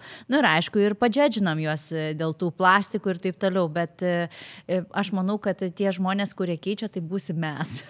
kurie keis Ameriką, kurie bus, žinai, tie entuziastai išsilaisvinę, kurie, vat, mes dabar Beata, Neringa ir Nerija kursim organizaciją Rūšiuotą. Raugintų agurkų organizaciją. Nemarinuotų, nepikal. Raugintų stiklainiuose, perdirbtas stiklas, daug kartų naudojamas, galite ateiti pasipildyti. Man tai dabar, žinai, turint šunį, iš tikrųjų, aš irgi dabar galvoju, kur čia tos kakučius mes, žinai, kur tas palūkės. Nes tos popieriukus turi nešiotis iš tikrųjų. Jo, bet tai iš tikrųjų labai keista, nes Kalifornija yra tokia vieta, kur yra tiek daug įvairiausių organizacijų, kurios ir skatina šiukšlės rinkti ir panašiai. Ir mes gyvenam tokioj gražioj gamtoj. Kartais atrodo keista, kodėl žmonės nenori jos išsaugoti. Ir aš žinau, tarp kitko, kad tu dabar buvai išvažiavusi į kelionę po nacionalinius parkus. Papasakok, kaip ten, kokie įspūdžiai, ką parsivežiai. Nu, žinokit, parsivežiau tiesiog širdis klidina kažkokios tai meilės ir gerumo, nes, nu, aš tokios gražios gamtos, žinokit, nemačiau. Ir aš, nu, esu keliavus Islandijoje, ten buvau Afrikoje, esu buvus Kenijoje, ten Jordanijoje, nu, esu tikrai mačius. Norėjau kažkaip parodyti, kad ne iš Vilniaus atvažiavai. Lyginu su išsitraukta. Su Belmonto kriokliais. Lyginu kažką. Norėjau, nu, žinokit, Yosemitės parke buvom. Tada buvom Kings Canyon, tada ne gamta, bet San Franciskas man labai patiko. Aš tau sakiau, kad patiks, nes man atrodo per tavo gimtadienį. Tavo vaibas. Jis toksai yra, I'm so messy, I'm so fucking clean. Jo. Bet svarbiausia, ten tik į vieną vietą nepapulti Union Square. Tai mes ten ir buvom, ten ir bazavomės. Ten jo ir sukom ratus, jo. Tai, bet vis tiek, žinokit, patiko ir apskritai per Ameriką labai fainai keliaut, labai rekomenduoju žmonėm.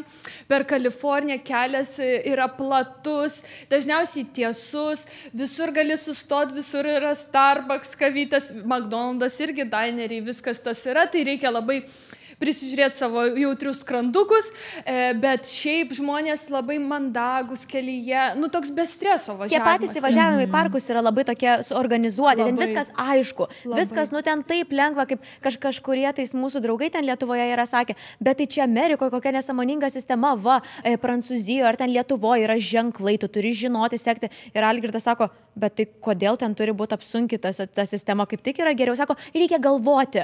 O tai kam galvoti, jeigu tu tau nereikia apsikrauti? Ne, tai viskas jo palengvinta. Aš iš tikrųjų irgi esu buvęs Yellowstone nacionaliniam parke, tai irgi labai rekomenduoju, tau tikrai patiks Wyoming ir šiaip labai norėčiau ir į Montaną dar, nes girdėjau, kad nereali gamta, tai irgi, žinai, patiko pamatyti tos laukinės gamtos, nes aš taip svajoju į safari, kada nors nuvykti. Tai labai rekomenduoju, aš buvau nuostabu. Jo, bet žinai, ir man tai tas ir kalnų toksai vaizdas, ir tie gyvuliai, nu kažkaip nežinau, kažkoks kitoks, ne, negu Europoje. Europoje kažkaip viskas taip išlaižyta, atrodo taip too perfect, žinai, o čia man toksai kažkokia laisvė, wild. Tas kelias tiesus, aplinkui tave tokie laukai, tada saulėlydis, tas gražus, dar kokia gera daina užgroja ir toks... Ir didybė ta. Jo, ir labai platu viskas, kalnai didžiuliai, ir tie kalnai, Beata, mes tave mylim, mes visą laiką čia stovėjom, ir tu atvykai pas mus, ir, o Dieve, nu taip malonu, ir mes dar meškutę matėm. Oi, čia Yosemite parke? Jo, tenais ir tokia miela, ir aš žinau, su tom meškom gali būti labai pavojinga, bet ten nebuvo pavojinga situacija, buvo viskas tvarkoj, tai tokia, atrodo, vyšnaitė dar ant torto pamatėm. Bet žinokit, aš prisiminiau vieną dalyką, bet aš, man atrodo, Lake Tahoe mes buvom dar ir aš mačiau šitą momentą ir aš noriu jūsų paklausti, kodėl žmonės čia maudosi su rūbais?